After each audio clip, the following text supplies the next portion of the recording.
I'm happy we get to see Mac carry. I hope it works. Yeah, something different. I don't think it will, but let's hope. I mean, it's just like, but I feel like when you look at what Magnus offers as a hero, like surely it should be good.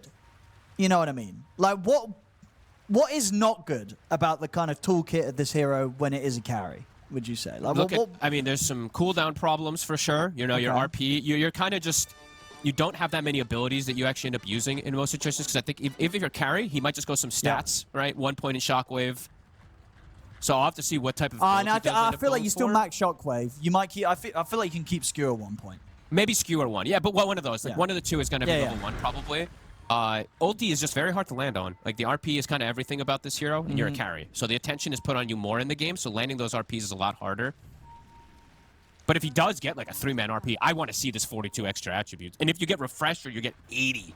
So you get the double. I mean, there is some crazy potential. That's why I'm happy to see it. I just... Because what was the... Because he's had this all attributes, because, I mean, I play got buffed. I always take it. What did the numbers change from? It was plus 10 before, right? Or did he get moved down from 20? Was it level 20 talent? Because something changed, right? You're the Magnus picker. I play this hero like once every 6 months, so what the hell? But yeah, it got buffed. I know that the numbers got buffed on it. I don't remember if I got moved from 20, though. It was either that the numbers got buffed or it was at level 20 and now it's level 50. I know it. I want to say it was maybe level 20 before. Yeah. Oh, okay. No, either way, it's definitely great. I mean, it was one you would take every game if you're playing some sort of like greedy carry, Magnus. Well, let's see. Let's see if it works. It's extra damage. I'm curious. Extra damage. Yeah.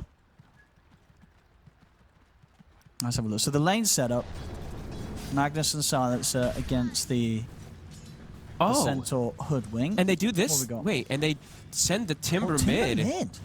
And they put the Snap top instead. Oh, I feel like I don't like that. Do you like that? I don't like that either. I feel like Snap just gets destroyed top. Snap's just speaking dead. of Snap. Why did they do that? What? Maybe they get the Timber back. I mean, I guess that. Wait, which of the two of them is complaining? Is this the Timber going, where I don't want to lane top against this, or is this the Snap saying they don't want to play? I feel like it's got to be the Timber, right? Nicky Cool, he didn't want to take it top. I guess. Or maybe one of them doesn't play the other hero. I'm not sure, but that's definitely not what we've seen most of the times, too. Because just on paper, I'm looking at it and I'm like, Snap, Clockwork, threatening a Drow and dying. It doesn't really happen. Not like Timber does either, but the thing is, Snap is able to pressure the Ember in a lot of situations, and Timber ends up getting stuff out of these lanes anyway. All right, whatever. I guess it's just the choice that they wanted. They wanted Timber to get more. Okay. I mean, can the Timber beat the Ember in the mid matchup, or? I feel like the Ember just chills. Yeah. Well, that's fair. That's fair. It's like the Snap beats the Ember. The Ember just chills. No, yeah, Snap can punish. Yeah. Well, let's see how this goes. So they're switching things up. We're getting some fun stuff here from Power Rangers, that's for sure. Carry Magnus, and they switch up where we're getting a Timbersaw mid. And the Snap fire offlane, not the rarest thing. We have seen it before, but with varying results. It's just about what he's going outside of the box a little bit in terms of overall team composition. Whereas we say, with Huligani, it's everything you'd expect if you've been watching the qualifier games recently. It's like Snap does a ton of damage, so versus Drow, sure. If you can close the gap, you can absolutely see that. Just closing the gap versus Undying usually isn't the best case that you want to do. So that's why I'm like, very interested to see why they wanted to do this kind of switch. But yeah, we'll see what the result ends up coming from it, because right now Timber is doing excellent in the mid lane, as he should. Bottom, let's see how they do down here. Strong aggressive lane from Hooligans. He should be dead, I think. Shockwave in a second. He's got Fairy Fire. Oh, you're right. Fairy Fire keeps him safe. So he'll get out. But, of course, Naive having a great time down here. Free farm.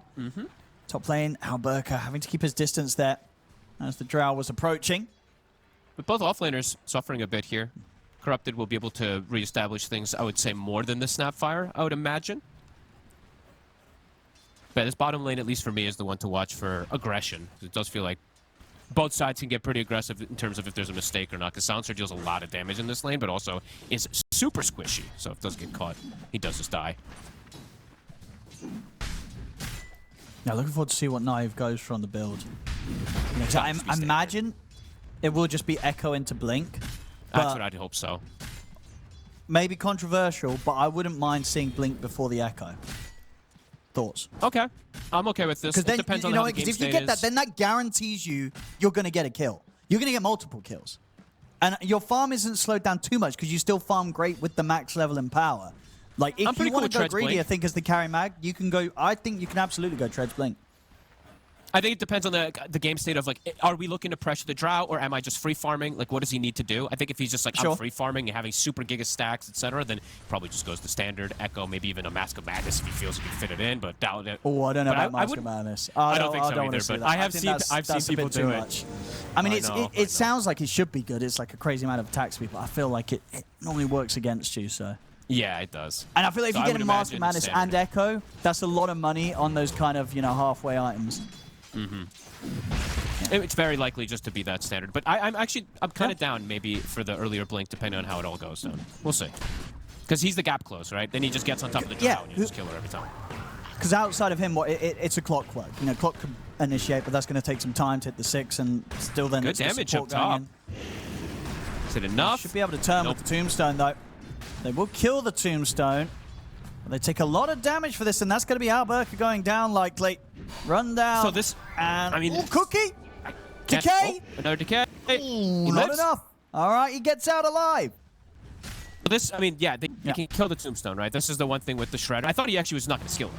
I'll be completely honest with you. I thought he was going to because of that. So, at least in the lane until level 4. I mean, I imagine he won't be placing it again. That's for sure. In the lane. No. When Little Shredder's up. Unless it's expensive. Yeah. Yeah. Drow free farm, but so is Magnus. Yeah. And now coming through the portal. This is... I feel that this is going to be a bit tricky. I mean, the Drow, of course, is squishy, but they got 8-1 charges and a Fairy Fire. Immersion. And they're going to get seen. Yeah, this kill ain't happening now. Snowy's going to be firing on the Drow. And he could turn and get a kill likely here as he looks towards Till the End. And take Till the End out. And at the same time in the mid, that's a solo kill. Mirage getting the solo against Nicky Cool as he hits the 6 and has the Remnants. Oh, that can't happen. Well, that's no good for Nicky Cool. A great play from Mirage. I mean, one of his most comfortable heroes ends up getting that solo play there. And they're leaving the Centaur now in a 1v1 versus the Magnus, so should be able to get a fair bit out of this lane as well. Top. Of course, the Mag will get extra denied, but top again. Ooh. The Drow. The Drow problem.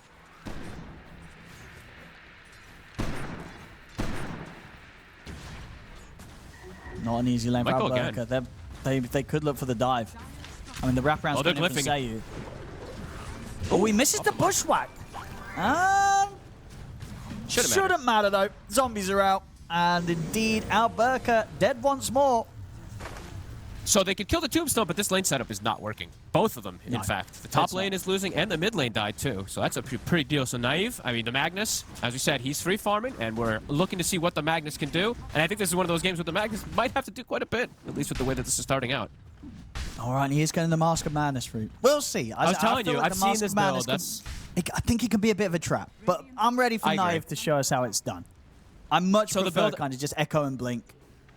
Yeah, the build I've seen that the higher level pubs do, it's Mask of Madness, Harpoon, and then they go back for the Blink, sadly, so... It's just such sometimes they even don't go the Blink. Maybe Naive does something crazy on this. I'm sure he does. I mean, you know, some of the games they don't go the Blink that I've seen, so... Okay. That'll be very sad about. I feel like Magnus without a Blink, it's like fish without chips. Versus Drow. It's like cheese without onion. It's like smoky without bacon. I don't know, I'm going for crisp flavors now. I like that. Yeah. Crisps. He's got really no Blink. That would be sad.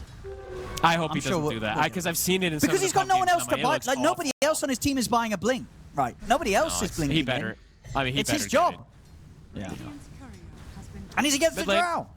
And he's lost his mask there. Gets his courier sniped, unfortunately, for Naive.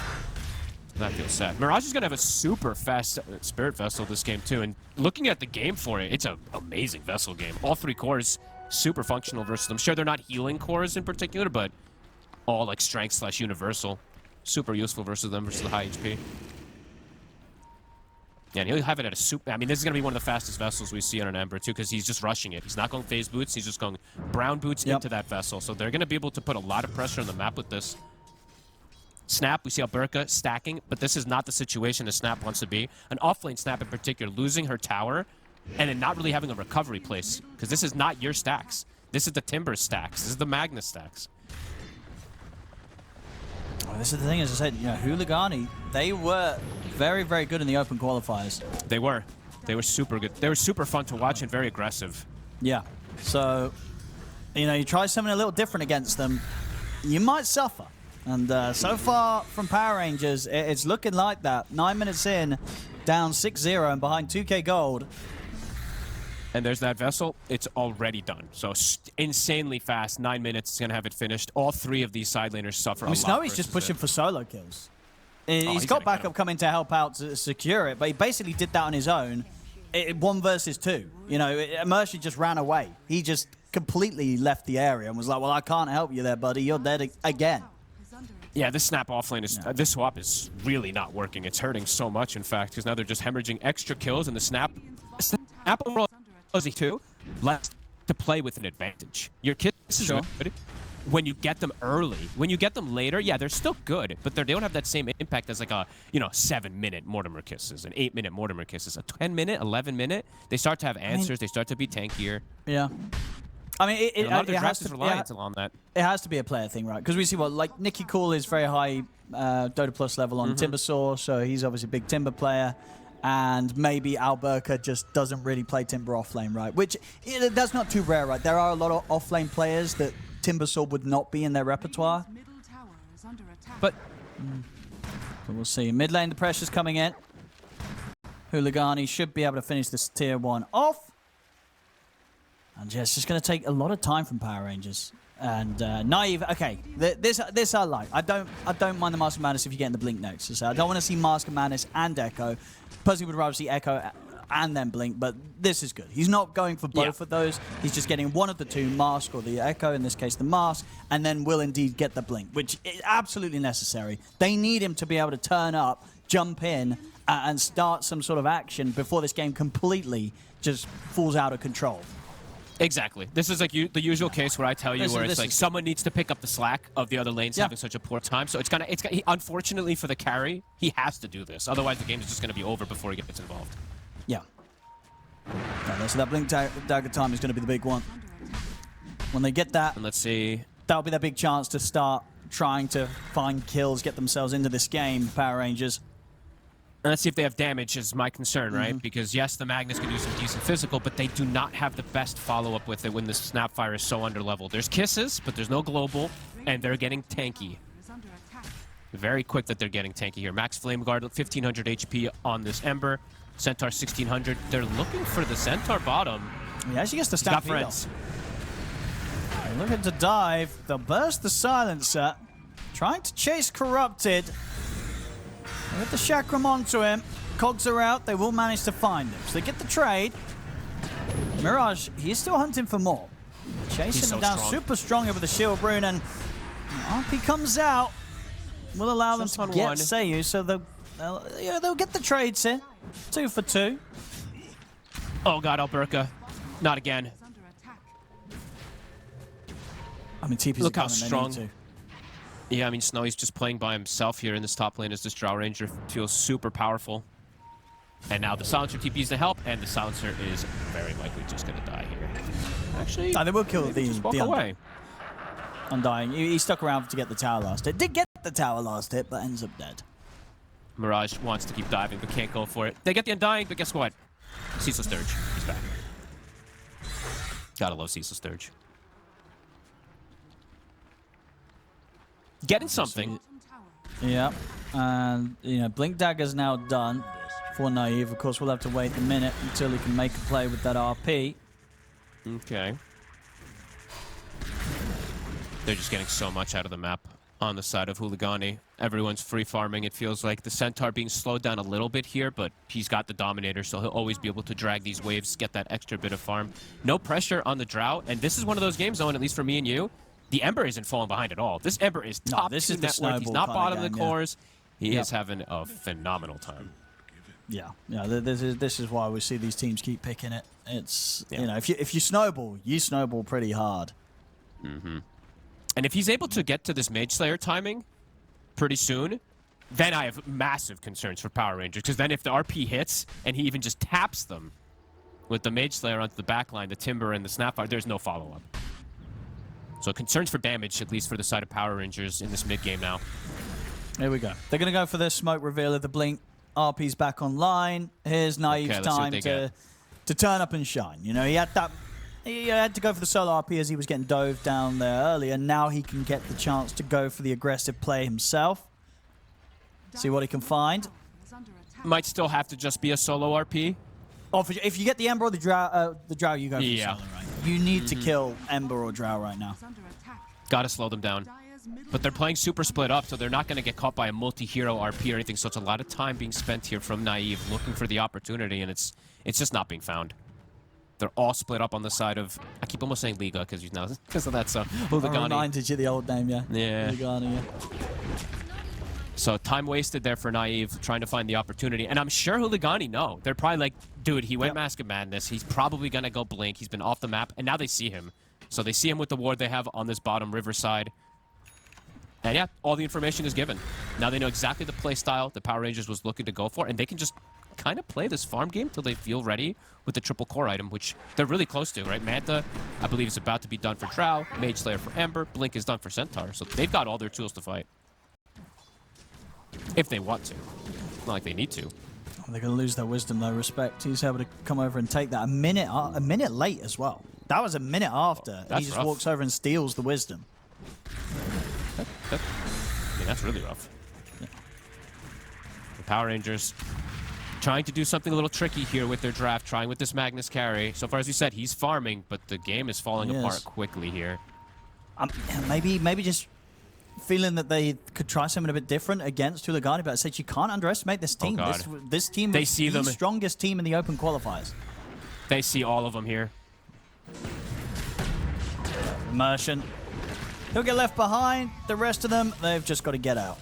No fight to be had here for Power Rangers. At least they don't lose more than one hero there, because that ward was scouting all of the movements. They end up getting the least valuable one. And this game, it's not one of those where we saw, what was it? It was Malik, I believe, with the Snapfire the other day where he rushed the blink. It's a Kaya afterwards for the Snapfire, so she's not able to go around and make plays either. This is like the farming kind of style build until the next two items, so they're looking to hit the creeps, and I feel like HULIGANI, they're much happier just hitting creeps, kind of doing anything on the map. With this Drow Ranger lineup, 16 minutes in, Roche soon on the table. The Power Rangers have to start being prepared for that next situation. Oh, he's got to go for the RP.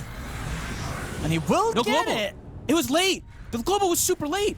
I feel like everything was super late. He could have skewered to stop the bushwhack. They were... The reactions weren't there, Fog. They were not there. They took that attempt there in slow-mo, Power Rangers, much to their deficit. What the heck? I thought he was globaled on Magnus for a second, but... oh, man. Yeah, because if you get this... I mean, if you get this RP, you instant global. You have to instant global. Sure, or you skewer to take them out of the river where you're trying to fight without any vision on the high ground. I don't know. It all comes late. Not smooth. Yeah. No, that was really sloppy, and it seemed like the coordination just wasn't there. We'll see it again. Watch I this. saw it coming. Like, where's global? The stun. As soon as the stun comes out, the fight's already over. You had to get the global off and meet. That was quite a disaster. That was rough. That doesn't bode well, I feel. I feel like so far what we've seen doesn't bode well. This is looking rough from Power Rangers. And as I said, I feel like HULIGANI, they're going to be feeling pretty chill right now. They got a very chill draft. They're having a pretty easy time here. Nikki Cool's dead. I mean, they'll lose respect on the Undying. But they might just get more. Mirage, chains onto Alberca. It's looking like a bit of an easy game for HULIGANI. They're outplaying the hell out of them too, to be honest with you. Besides just the mistakes that Power Rangers doing, like Mirage is completely owning this game. Besides the solo kill he got, little individual stuff, waiting for the exact mana. That looks like chain right there. He literally waits for the 185, pops it perfectly too. So, yeah, fantastic stuff that we're seeing from HULIGANI with a very comfortable draft. And Power Rangers, yeah, execution's not working, and the draft definitely looking to, definitely seeing the problems in it as well. Yeah. Easy roast time. On the plus side, though, when you're a Magnus, there's always that high ground, always that skewer into found. Yeah. You know, that's... And secretly, when you pick Magnus, that's what you're playing for. You're like, well, I hope we don't win too easy so that the game does end up inside my base and I can go for some fountain skewers. Now, that's the plan. So it's going to be the... I don't care about the fountain skewers. Honestly, I just want to see a 4 or 5-man RP with the 14 attribute bonus. I want to see plus 70 attributes. I just want to see what it looks like, because I've only seen it. I've seen like 1 or 2 in pubs where they get the double, you know, the refresher 84 stats or whatever it is. So I want to see it in a pro game.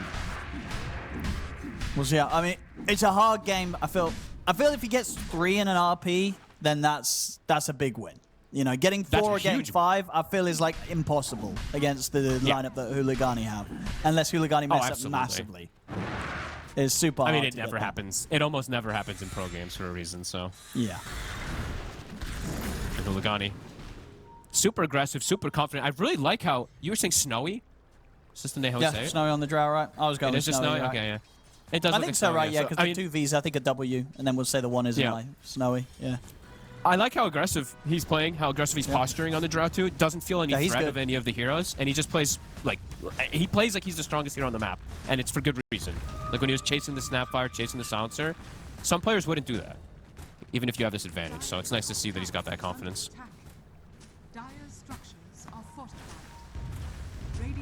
Top. Decent amount of tower damage. Just having to settle for a tier 1 for tier 2 trade. He's almost 15, Owen. Almost 15 on the Magnus.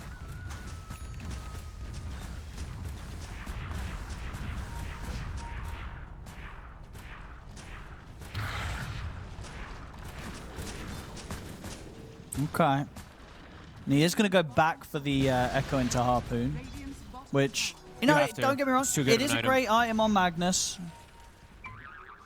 But maybe this is just also why we just don't see a lot of carry Magnus. Because you're having to buy all of these kind of like midway items, you know. Yasha, Tamanta, Mask of Madness, Echo. It's, you know, you're filling up your item slots fast. You're not a usual melee carry where you can go Radiance, right? I think that's just the name of the game lately, where if you're a ranged hero, you go Mjolnir, or you have some type of steroid. Stop it. Yeah. I'm going to stop you before you even go. You know what I mean? It's like Magnus is a weird hero because a lot of these physical cores, the physical melee cores, they just go Radiance because they don't have to hit heroes. Yeah. They're always applying this damage. It's just hard to build. It really is. Hook shot in mid. Instant pike. Instant turns and nearly kills Immersion. Quickly to get him out. Wraparound's coming in from the side. Mirage has got an amplified damage rune and he's got the lockdown onto Immersion. They couldn't do anything with that hook shot attempt.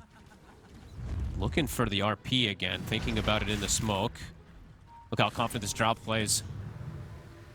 Yeah, I mean, he knows that they don't want to go on him whilst he has this Aegis. Getting a lot of damage here onto this Timber, too. He's got this Tumbler's toy. He's just chasing.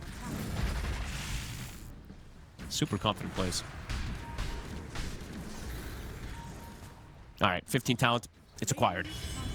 Is there Solar Crest as well, too, to buff up? Almost. Okay.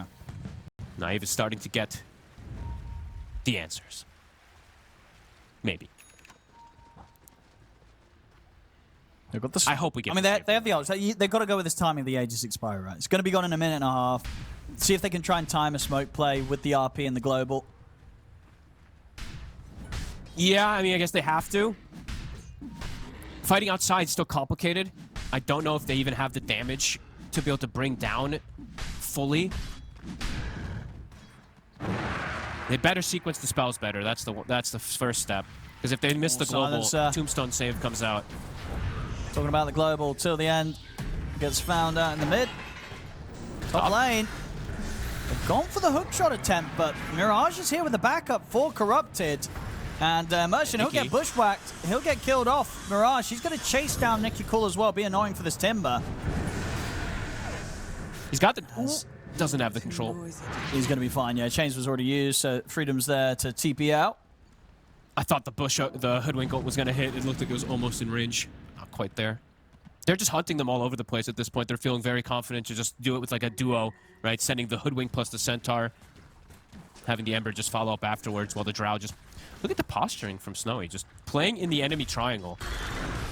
I mean, it's pretty crazy the positioning he's been getting away with right this game as the Drow. Yeah, It just not goes getting to show punished. kind of how easily they've set up this game for him and how he knows to just abuse that and take as much as he can from the map. And it never at any time, despite how risky the positions he's been in might seem, has he ever actually been at any risk. Yeah.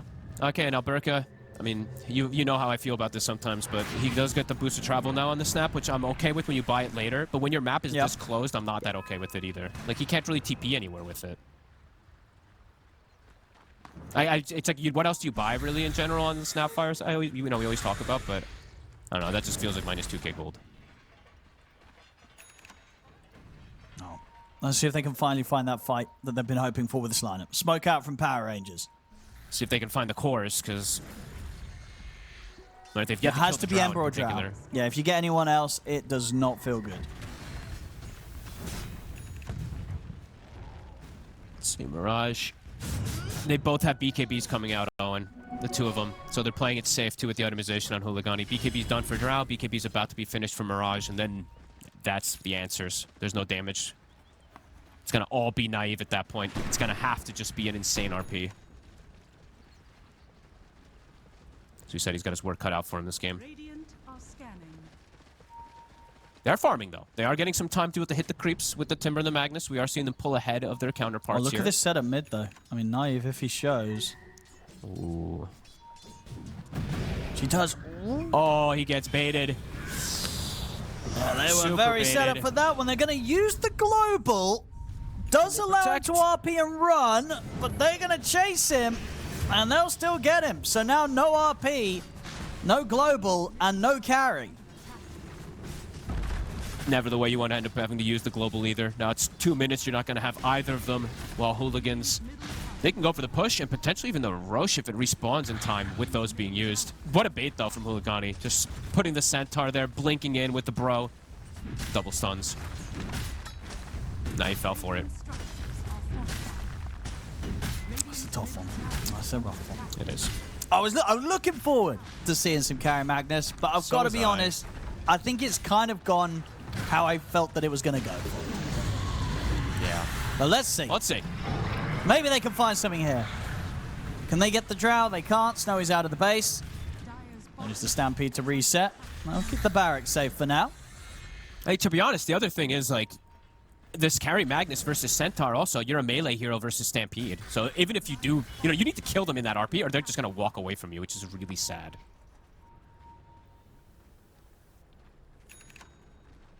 Huligani playing it smart. Look, a BKB for the Undying, too. So, okay, global no longer mattering. Now he can just BKB, pop the tombstone on the ally that gets put inside the RP. So they've got the save as well now, too.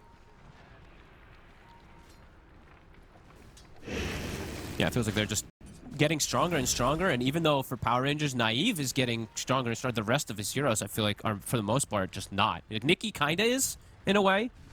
But it's just a hard game for the Timbersaw to get in onto this Drow Rangers we're seeing. Can they try for Mirage here? He's got Illusion Room, BKB. Can they? They cannot combo him down at all. They cannot. He is fine, and he's just going to be able to turn and kill off one of them, maybe even more, if he wants to chase. RP? No, okay, RP comes in. They've got him. Global. There we go. All right. I mean, that's better than safe than sorry. They get it done. They get a big kill. Finally able to bring down Mirage. Elsewhere, Huligani might still find the chance to get something, though, as they look towards the Roshan. You'll But take it's that, though. something. It They costs, killed it the costs Ember. you. Yeah, it costs you Yep. literally everything and everybody pretty much. But yeah, you get the big kill that you've been looking for the entire time. Not too shabby at this deficit. But there's that Roche. It got snatched. It actually got got the it. last The rocket flare got it. What the Easy hell was still there that? for immersion. All right. Oh my god. We Well, see you. These things matter. These things absolutely matter because, as Yep. you said, on the gold graph in particular, right? The Timber and the Magnus have been starting to creep forward at least. Sure, not a lot, but they matter. Baby steps are everything here for Power Rangers. They still have, like you said, the skewer in the base. The skewer in the base. The high ground defense of the Magnus. It's not impossible. It's very difficult, but not impossible. Easy Now, still. Burka too does have the Immersion. Yashikaya, so able to get the Guess- farm. They're getting the shrines too. Yeah. Hey, they're ticking the boxes, at least in terms of efficiency around the map. Getting a decent amount here after that kill. Snowy, about to have Butterfly. Yeah, And the Corrupted Drows. also going a BKB. All right, not going for a Lotus for the Dispel. They all just want BKBs to be able to just bypass through the RP and the Global, I guess, and through the Kisses, just run into the base.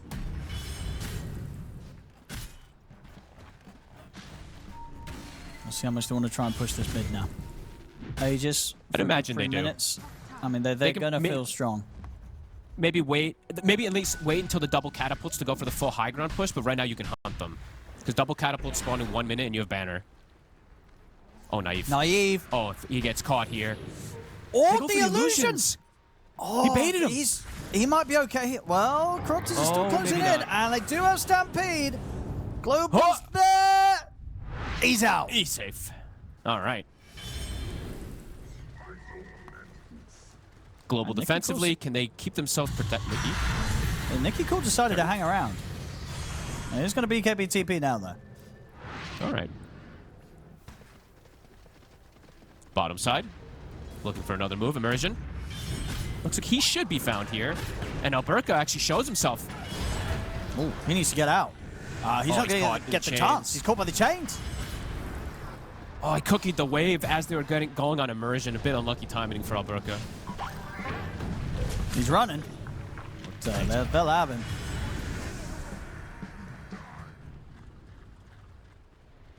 Trying to go Johnny. for the drow. Naive. I mean, he got the Undying not real hit. good, but did not get the drow. And of course, even if he did, Drow's drow fighting. has the Aegis, and indeed just pops the BKB, kills off the Silencer. Starting to slow down Naive, but Naive will manage to keep his distance, gets away. There's the RP down, gem. only gets the Undying. That was their gem, too.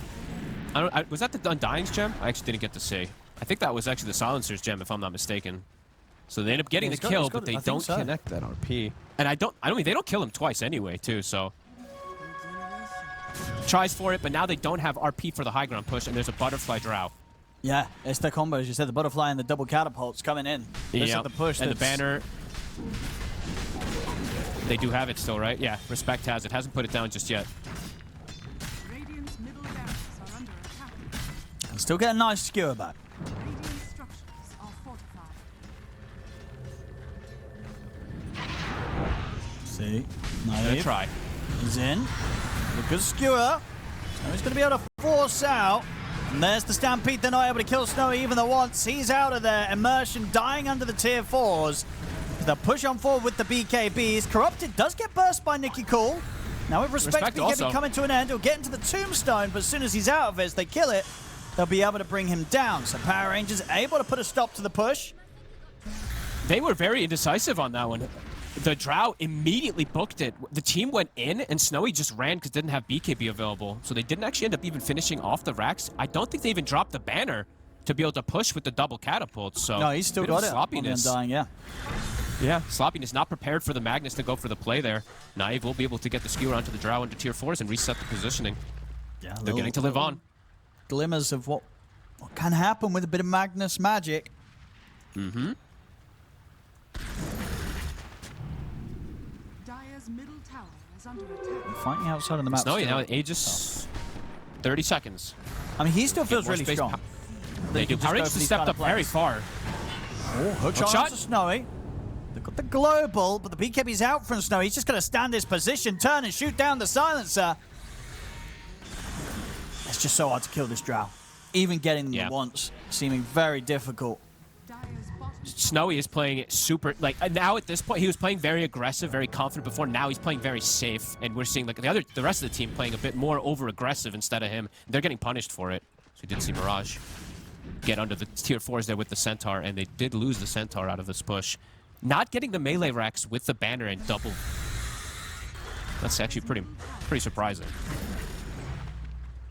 Now they'll be able to clean up the shard. Power Rangers are making them work for this. We're at 32 minutes. It's only a 5k lead at the moment for them. The Timber is almost matching the Drow at this point. And the hopes of the Magnus starting to grow perhaps here. with the BKB now, has a defensive item, so can actually land the RPs a little easier, perhaps get those skewers in the base. Not looking as clear-cut now for Huligani. Naive. That'll be all right. Looking to join the rest of his team down bottom. Team. They've got their ultis ready. Oh, it's a dead end dying. Or maybe not with the BKB TP. Nope, they've got hook shot. So BKB won't save him. These kills matter. 40 seconds. Can they sequence it into another one? Nicky cool. Yet to die again after those first 2 deaths. He's 5-2. He's got the Octarine starting to get pretty crazy farm, actually, too. They're starting to be on the aggressive themselves after getting some of these sequence skills, too. You can see the posturing of Huligani has changed. Setting up around the tier 2, ready for the defensive play, though, if the jump comes in. Global back up in 1 second here. Where are the Lotuses? Do they have any that they're building for this? I don't see anyone building that for the Dispel. They just went for multiple BKBs versus that Global. No Lotuses. I even see the Undying is queuing Blink and Hex rather than having that for the Dispel for himself or for his allies. And he's getting close to double Global, too. So he's getting close to having that Refresher. So I feel like they have to start thinking about these extra little tools on the side of Huligani. It's no longer, you know, it's 24-10, but Power Rangers have absolutely gone to a point now where this Magnus is very strong if you can get the positioning.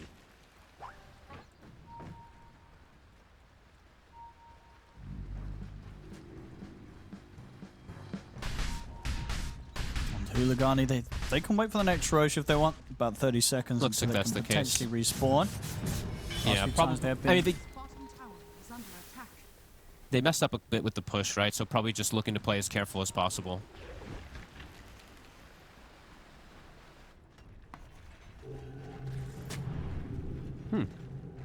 Octarine for the Ember. It's interesting. Some different pivots I'm seeing with the builds that I've seen from the usual. Because usually we see the Aghanims or the Kaya Sanj before this Octarine. He just goes for Octarine first. I'm going to go for the smoke. See if they can get a kill before going into the Roshan time.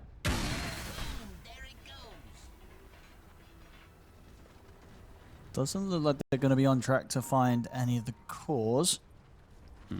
How close is Refresher for Silencer looking? 1,700 away. It is very annoying to deal with as the game progresses, since you only do have that one BKB. Sure, Drow will have multiple different ways to dispel it, but the rest of the team, that double global will be very effective once it does come out. Nicky cool. Amp damage for the fight.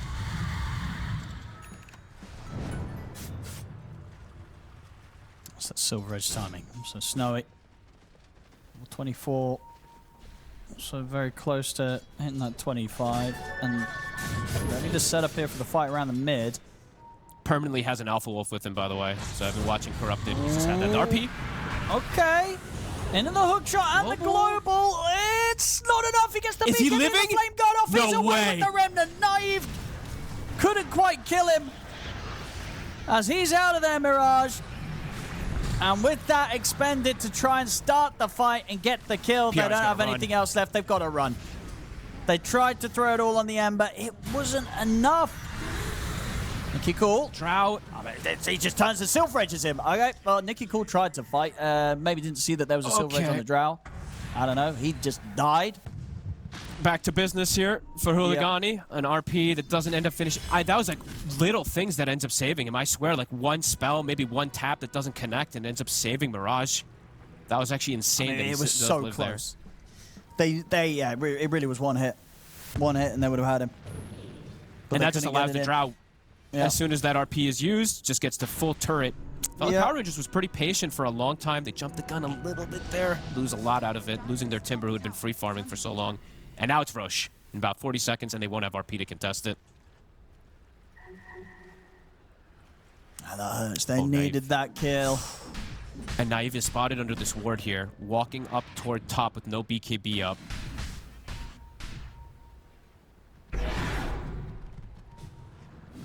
So he should be okay.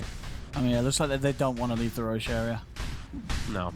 20 seconds till it is up. They're just waiting patiently for it.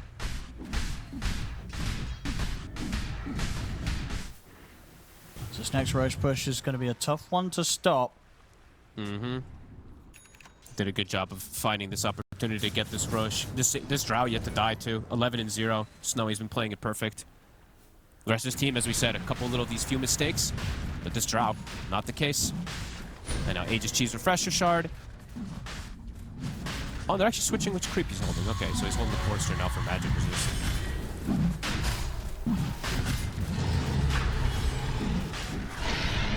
I didn't think the Centaur would go Shivas. Okay. I thought he would go BKB Lotus Ags, but I guess going for the Shivas, just wanting that little bit extra for the team. And now Mirage has the Dream, the Refresher. Doesn't have the Aghanims just yet, but insane damage he's going to be able to put out. Dire's structures are fortified. AC for Naive, and that's, I mean, the big thing, right, is Naive going to be able to get the Drow, because that still just is the name of the game. Yeah, you have to. Mirage has died once, but the Drow is just still yet to get caught. Did, of course, go all in on that purchase, so does not have the buyback goal for the high ground defense. Did get Flares Botta. Did get an alert Flares Botta, so more little things for Naive. All right, all right. Extra things. Right, gotta factor it all in. Bottom tower is under attack. Doesn't have True Strike, though, but he can cleave.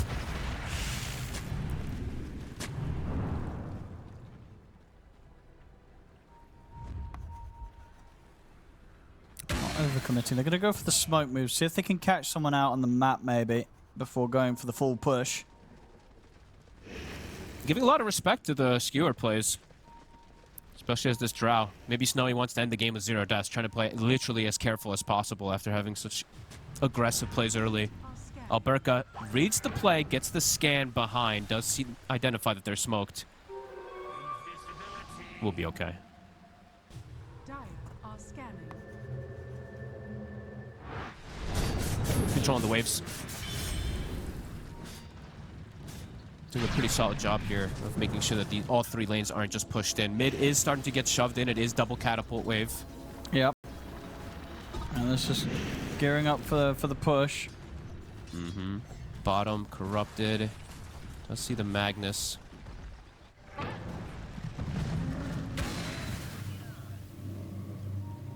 Knife does have buyback now. Close to 25 as well. They need every little bit they can get. How's the Refresher for the Silencer also? It's so close, 130 gold. Here comes the banner. In the They're buildings. just doing this the most careful way possible. The banner and just the catapults and Manta Illusions to go for the push.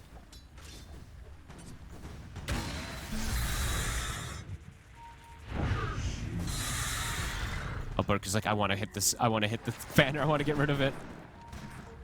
Snowy. Super dangerous. Oh, they were looking to go in. Naive? Oh, he tries to Oh. go in, but it doesn't work out. They do get the control on a Respect. respect, though, so the Undying will fall. And he just blinked. Okay. He just blinked. I guess he was trying to tombstone an ally, but nobody was actually inside the skewer. Global was used. There is a secondary one.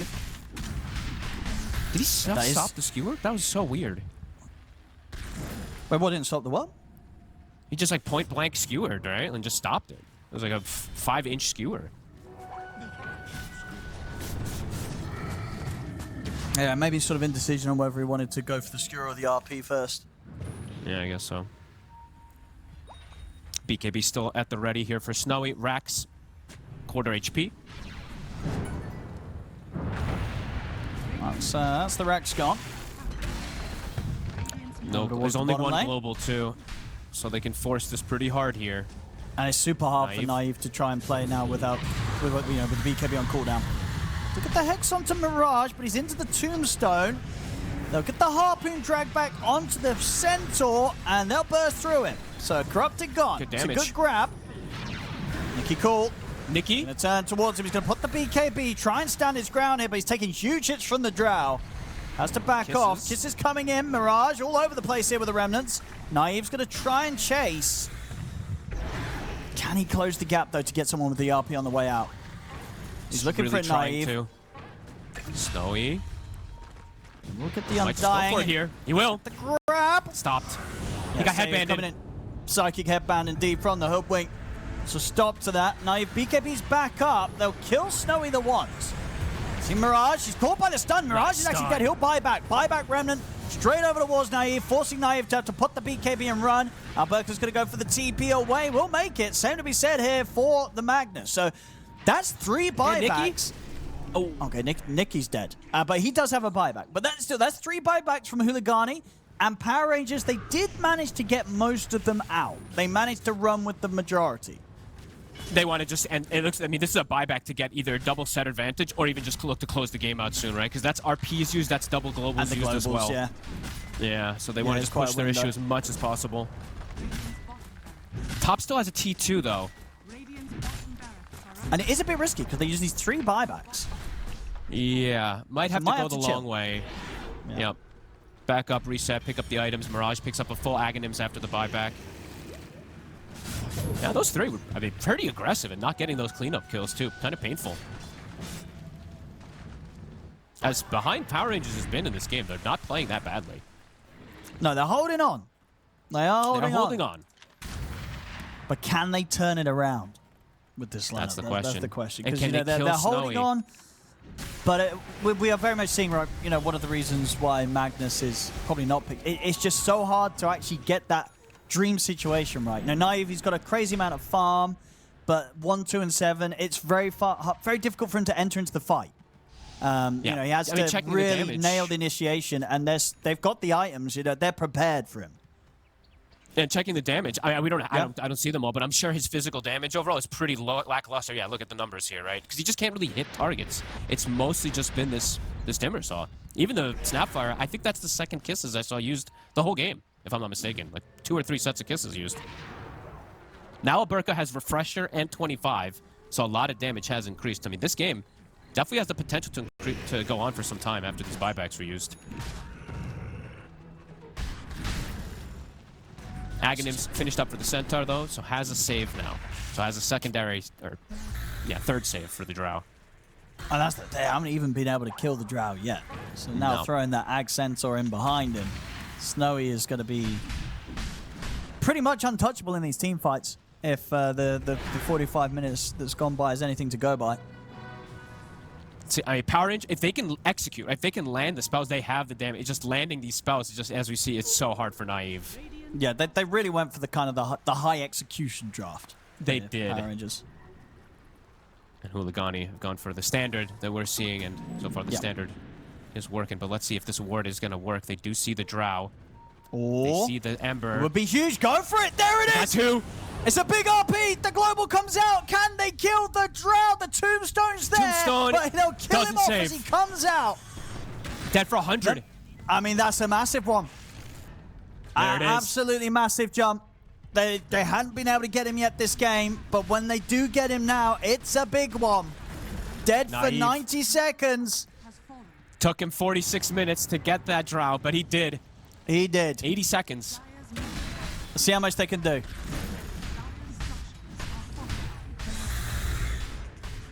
Hitting buildings. Now with the Drow dead. As you said, hitting the buildings with Magnus still a bit difficult, but with the Drow dead, can start to wail on them. They still have a global for the secondary play, too, if Huligani tries to come back. Drow has buyback, but doesn't want to use them here. What a huge hit. Oh, they might just have to let 2 sets of racks go, right? They've got backdoor. Is anyone going to cut the mid-wave? Doesn't look like anybody can cut this. Snapfire's in position for it. And speaking of Snapfire, kisses are back up soon. They have a secondary one. Oh, and Power Rangers. Nicky cool. Trying to get in onto Corrupted. They're all level 25 on these cores now at this point.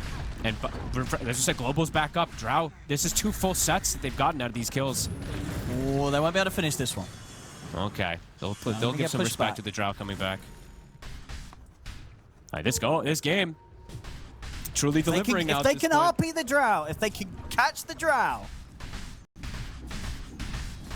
It's not been easy. They've done it once, though. They've shown that it can be done. Yeah, it feels like we're back completely at this 50-50, though. 2 racks is kind of evened out. We can see if they can get the Drow, she will just die, even though there's BKBs in the saves. The cart wasn't there this time for Corrupted. We'll have to see how the execution goes, because it still is a high execution draft from them, but if they can land them like that. Especially around this vision, too. If they can defend these wards, this would be huge for the side of PR. HULIGANI. Looking to catch them at least when something is on cooldown here. They Except might not just expect one this global's angle. up. Corrupted. It's a refresher hit. Okay. Now for the Ember. Timber will show. Naive's watching from the side. He's waiting for that drow. It's a very, very tanky Timber. Okay, RP, goes for the Ember. only on one. Get stopped. They get the global. Can they burst through? They can. They'll bring the Ember down. He's out for nearly 2 minutes. No buyback on him. Jump forward from Alberk. He's trying to close it onto Snowy, but Snowy's able to force away with a Hurricane Pike. But again, Snowy's another scared, big though. catch and a big kill. They kill the Ember, and they get out of there. Snowy's thinking about going back in around the tombstone with BKB on cooldown. You can see how careful this drow is playing. Looking at the clockwork. Immersion. Oh, he's dead. He sort of got cookied in there. It looked like he got stuck in the zombies or something. I don't know if I'm crazy, but Oh, maybe he did actually. They're trying to cook him out. Of them. Yeah, that's I don't probably know why what the the hell cookie did just come in that happened. case. Yeah. That looks super weird. Well, Gem hits the floor. Mirage gets caught again. No buyback, as we mentioned from before. Top Rax is dying. Roche is up. So, HULIGANI looks like they're going to opt to just go for the Roche. They're going to look to contest this, though. Buyback's coming in from Immersion. There's no global. There's one global at the ready. And one set of kisses at the ready, too. 55 seconds, no Ember. HULIGANI gets pushed away. Roche is going to shift toward top.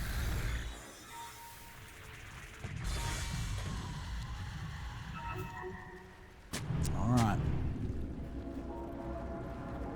As you said, Roche moving execution to the for top. PR. See if they can land these spells again. Everything is coming back up. Careful. Ooh. Oh. Well, everybody wants to get hit by Roche, apparently. Immersion, careful. I mean, the next throw would almost kill him. And he bought back. You know, he's got to be careful He on this did. shot. Mid lane, In the mid, Nicky Nicky Cool. Cool. He's out. Jump forward from Snowy. Alberca. Snowy's going to BKB and stand his ground. RP's on cooldown for 10 seconds. The Global's there. He's trying to get him in the cart. He can't. He's global. Somebody out. He can't pick him up. As the Drow's dead. So is the Oh my Centaur. God, PR. And they're going to get the Undying on top of it. So now 3 dead on HULIGANI. No Centaur. He is... You know, he's got buyback in 10 seconds. Buyback in 10 seconds. Okay. But they have RP for the fight. That was just globals. I think Yeah, the they did it secondary without the global RP. caught him. I think he BKB'd, popped the cart, and then the second global, I believe, caught him or something. I don't know. Something caught him when he couldn't grab him because he had the active, but you're global, so you can't actually put him in the cart. Oh, that was sick. The execution, it's coming in from PR. They're forcing the early BKB on the drow, and then they're just getting the follow-up, either a hook shot on RP or something to be able to kill that drow off. They They've decided that completely they turned this game. were going to try and win this game based on style points. And it took a bit of time to get the style points going, but now they're getting the style points. Because here, right, I'm looking at the silencer. Yeah, it's literally, did he wait for the cart to come out? Because, I don't know, maybe he did, because that was genius global. It was in between, right after the cart comes out, so you can't put him inside of it. All right. All right. All right. Aegis now on Naive. A lot of money as well. He can pretty much He's super get the Swift Link. Yeah, and have the money. Well, he's going to be 1,000 gold short, but he's got Aegis, so he can spend up, get the Swift Link. Immersion now has a full Wind Waker also to save. They have so many different ways now to execute their spells, as we're seeing. Now they can land these RPs. Now they don't even need the RPs, as we're seeing on the Drow. Oh, Mirage, he's in. Mirage. They're going to buy back on the Centaur. And Can he catch? they'll look for Nicky Cool. Ooh. Nicky Cool able to get the Timber Chain over to the tree. But likely to be left behind. No, never mind. He's got the BKB. He's out of the base. Global Silence comes out as well as the kisses. Corrupted. Still trying to run at Naive. Naive's got the Blink RP at the ready if they want to get back in on this. There'll be Snowy back in play. Didn't have to buy back on the Drought. Awkward spellcasting. They did use their global. They have RP. They're thinking about going without global. Naive. Snowy. Ooh, Immersion. Tried to scout out the situation. Naive, he's been caught by the stun. They've got him with the Hex. That's him gone the once. Immersion's dead. Can they set up for round 2 against the Magnus? He needs backup. He needs help. He gets the blink off. Mirage. BKB and a skewer across. They've caught the Ember. Mirage is dead, but now they don't have any jump left to throw at the Drow. So Snowy's got the fight free to turn and shoot them down. as they'll hold on to this game here, Huligani, and push back Power Rangers' attempted Aegis push there for the final set of racks. They used, honestly, everything onto Mirage. He did do a great job distracting them, jumping in the back lines there, but they used literally everything. I think all 4 cookies plus an RP onto him. Snowy just was able to free fire. And they're very likely going to have a lot of buybacks forced out from them now. Running The down Centaur lane. stomp also from Corrupted. It was blind. I don't believe that he saw him initially on the Magnus. He was going for the other hero and ends up clipping the Mag to start things off. But Mirage, very nice aggressive plays, forcing a lot of these spells onto him, which, yeah, as we said, allows the Strow to go for these cleanup plays. Back the other way we go, Owen.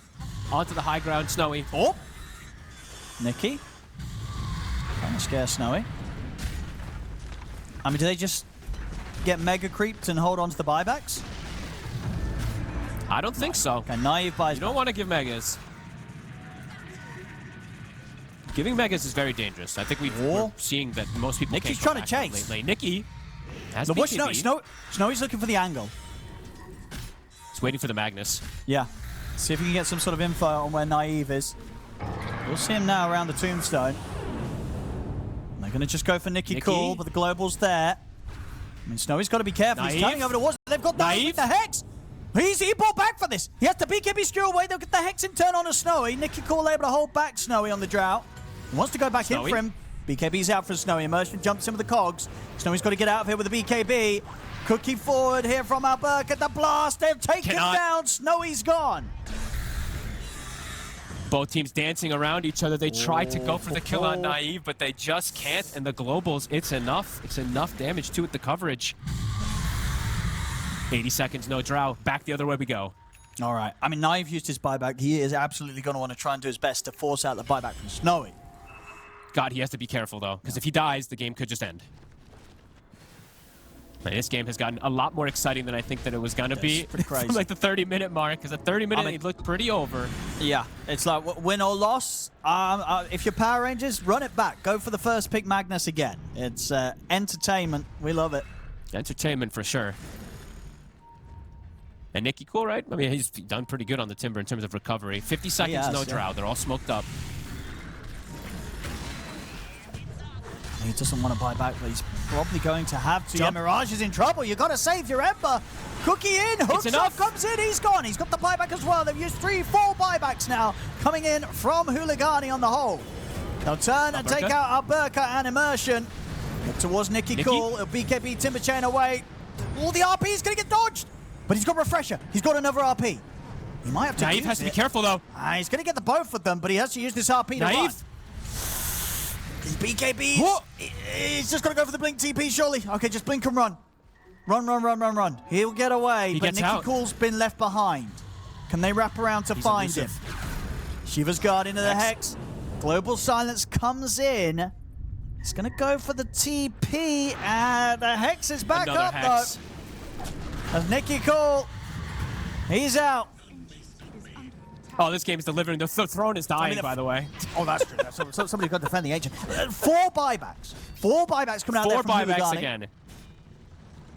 All right. They didn't get Naive, though. So he's able to survive. No. He doesn't have BKB. Huligani, did they just go for the... Are they going to just go for the YOLO push? They might just do it. Full Aghanim is purchased on the Drow. I mean, this game is getting to some pretty crazy states. You know there's no RP. You know there's no Global. Okay, Global Lotus could now kind of catch them off guard a little bit, right? Because it's sometimes hard to keep track of the refresher timing, and that's up in 20. They do have Lotus. They do have Lotus now for Corrupted. I'm going to say this. Yeah. I wish he had bought this a long time ago instead of the Shivas, but whatever. We'll talk about that if we get to it later. But yeah, now he has a way to protect himself versus the double globals and can actually get the workhorse off to be able to grab it out. Aeon Disc also for Mirage. So starting to get more and more answers as we see. Aeon Disc also for the Hoodwink, so they're starting to remember. They're like, oh yeah, gotta get these items. Very good versus the Magnus RP. They're looking to all-in targets. Is Alberca gonna start like transitioning the build a little? Because this snap I've been looking has like 8,000, 9,000 gold. And it's starting to get to the point where you can get the, you know, your talents. Could start to look to replace things soon. Just that this game is getting to some crazy levels. We're 2 minutes from tier 5 neutrals. I don't know how we've gotten here. You probably wait for the tier 5 neutrals, I think, right now if you're Huligani. Yeah. I mean, I don't know. This game has gotten to a pretty big coin toss because it's, you know, if they get the Audacious Stygians, if they get the Regalias also on the side of PR, the damage is absolutely ridiculous too. Execution's got to be sound from both sides, but as we said, Huligani did use a lot of buybacks before, but Naive also using his, so both teams probably hesitant in terms of what they want to do.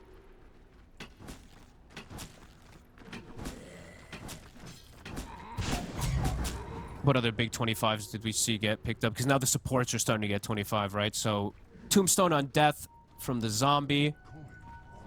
Silencer is at 25 also, so this global lasts an eternity, right? It's 8 seconds.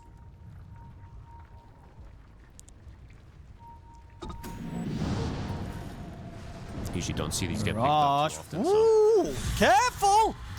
X. He's up on the cliff. They know he's there. The Eon disc. They popped the Aeon. We'll save him. That's big, though. They popped the Eon for the potential play in the next 70 seconds with an RP. It's probably going to come back up, but the potential. 12 seconds, Roche.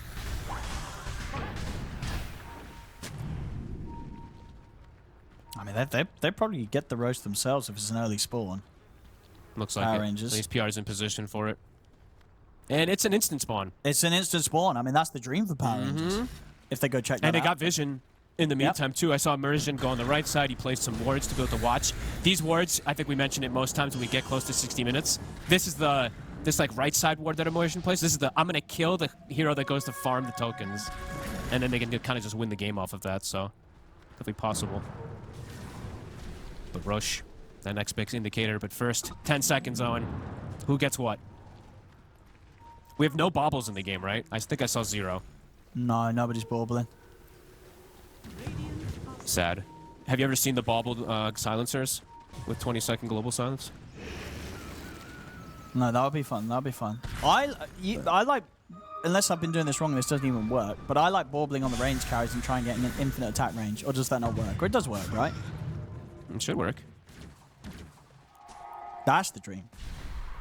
Yeah, when you're something like a drow or something. But indeed, no baubles here today. Let's see what we get, because they are all. Everyone's just hitting the creeps. They're not trying to hunt 16. anybody on it. Yep. Let's see what they're gonna get. There's some rockets scouting on neutral camps. I mean, Mirage is just, he's like, whatever, I don't care. But he is gonna get caught under Hex. It's just gonna be the Aeon. Taking it up to 90 seconds now. All right. Timeless Metamorphic Mandible for the Silencer. That's the tier 4. So. So they get to go for his next token.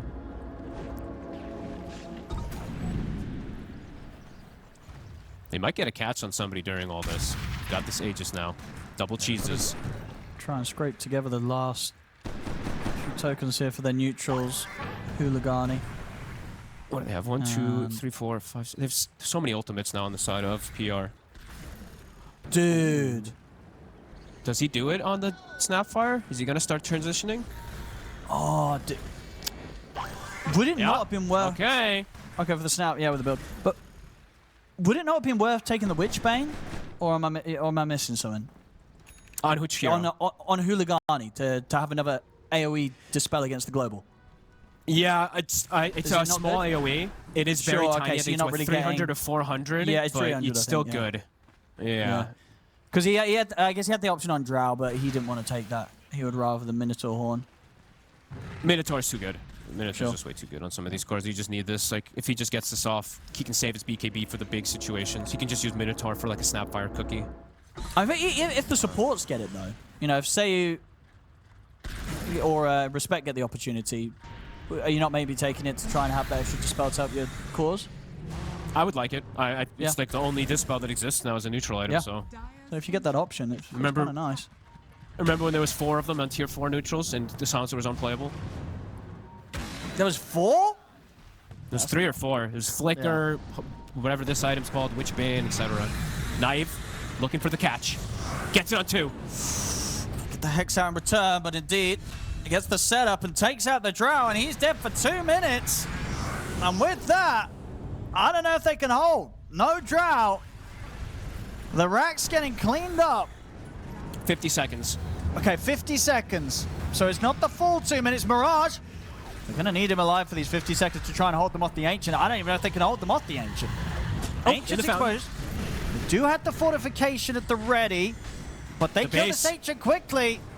30 seconds until the buyback's up. I think they're going to be able to close it. They're trying to focus the Ancient to end the game. Nicky Cool's in trouble. Naive trying to focus this objective and take them out of it, and he will. They get the win here. Power Rangers, they do it in style. First pick, Magnus carry. Power Rangers ends up doing here. Bit of a different approach coming out for them. Hooligans going for more of a standard. There we go. Game 2. Let's see what we get. Let's see what we get out of this one. Of course, in terms of results so far today, we've had a 2-0 going to the lower seeded team in a matchup. We've had a 2-1 series going the whole way. Here with the third series. We'll see if we get Huligani getting the chance to push this one to Game 3. Honestly, if you consider their overall performance in Game 1, I think there's definitely a chance. Like, they had a majority of that game, they were looking good. They were looking very good. So it looks like, it's a 4-tree, right? And then it's a 5 silencer they're doing in a way, but that's also awkward. A 4-tree isn't the most stable thing that we've seen either. It tends to be that 5. And they're already cutting the trees. So we see Huligani immediately runs to the safe lane. They've got Quelling Blades. Start to get the preparation to be able to ensure that the lane is going to be strong. Yeah, I mean, I just wonder how much pressure those two are going to be able to put on this Terrorblade then. That doesn't feel like they're going to be able to put much, right? A Beast in a tree versus a TB just feels like a TB is completely fine. So it does feel like a very good last pick. Mirage also, I'm hoping he goes the Greaves build. We'll see if he does. I can't see what he's fully queued up. Yeah, I see plus 10 items, but I can't tell what plus 10 it is. I think he definitely will. I think you're right. You know, this is definitely a game for the Greaves. Yeah, it just feels so good in so many of these games. It's cheap. It helps you and your allies. It's not just about you, Mr. Core players. You know, well, it is, but, you know. Okay, and yeah, tree's going to start top. So they're going to try to get perhaps a first blood, maybe move the lanes right afterwards. Let's see how these lanes do go down. Because Power Rangers, with this Quap last pick also, they're looking to kind of win the lanes. But let's see if that is going to be the case. Immersion. Going for the play immediately. Not going to be able to get... Won't be able to kill him. Let's be able to bully him away from the first wave. And head down to the bottom. Yeah, let's see how they can play this bottom lane.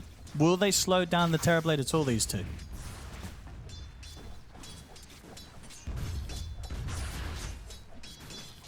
This does not feel easy. No, no. I mean, this does not feel fun to sort of play into as the tree. Yep.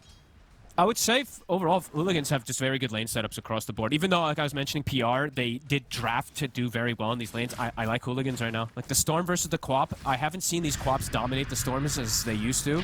On top. Silencer in trouble. He will live. One more hit, lives. Only just. And now Corrupted, maybe. He'll be okay.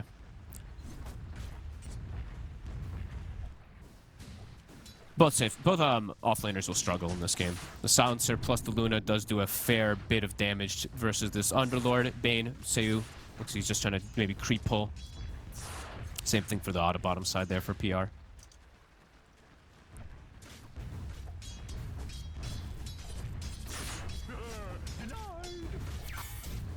I'm rushing.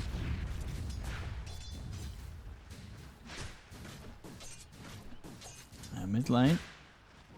First few waves have gone quite nice here for Mirage. I wonder if the lack of stuns is going to be a big problem for PR too, because I'm just looking and I see this first pick Storm Spirit, and it's really just, there's like chains, roots, globals, right, and the roar, but there's not really the best cheap lockdown for Mirage as the game does go on. Yeah. I mean, he's smashed these first few waves, right? 10 and 4 he against did. He's 6 owning and 1. the lane. This is not a good sign, right, for Nicky Cool. As the Quap against the Storm. Like, you'd expect more from the Quap, right, in those first few levels. Absolutely. I mean, did go for Scream, but ended up missing, I think, the first few creeps. And Mirage even getting aggressive onto him, getting a pull early. And there's no blink skill for Nicky Cool. Mirage almost killing him. They're playing the first few waves very nicely on the Storm. Mm-hmm.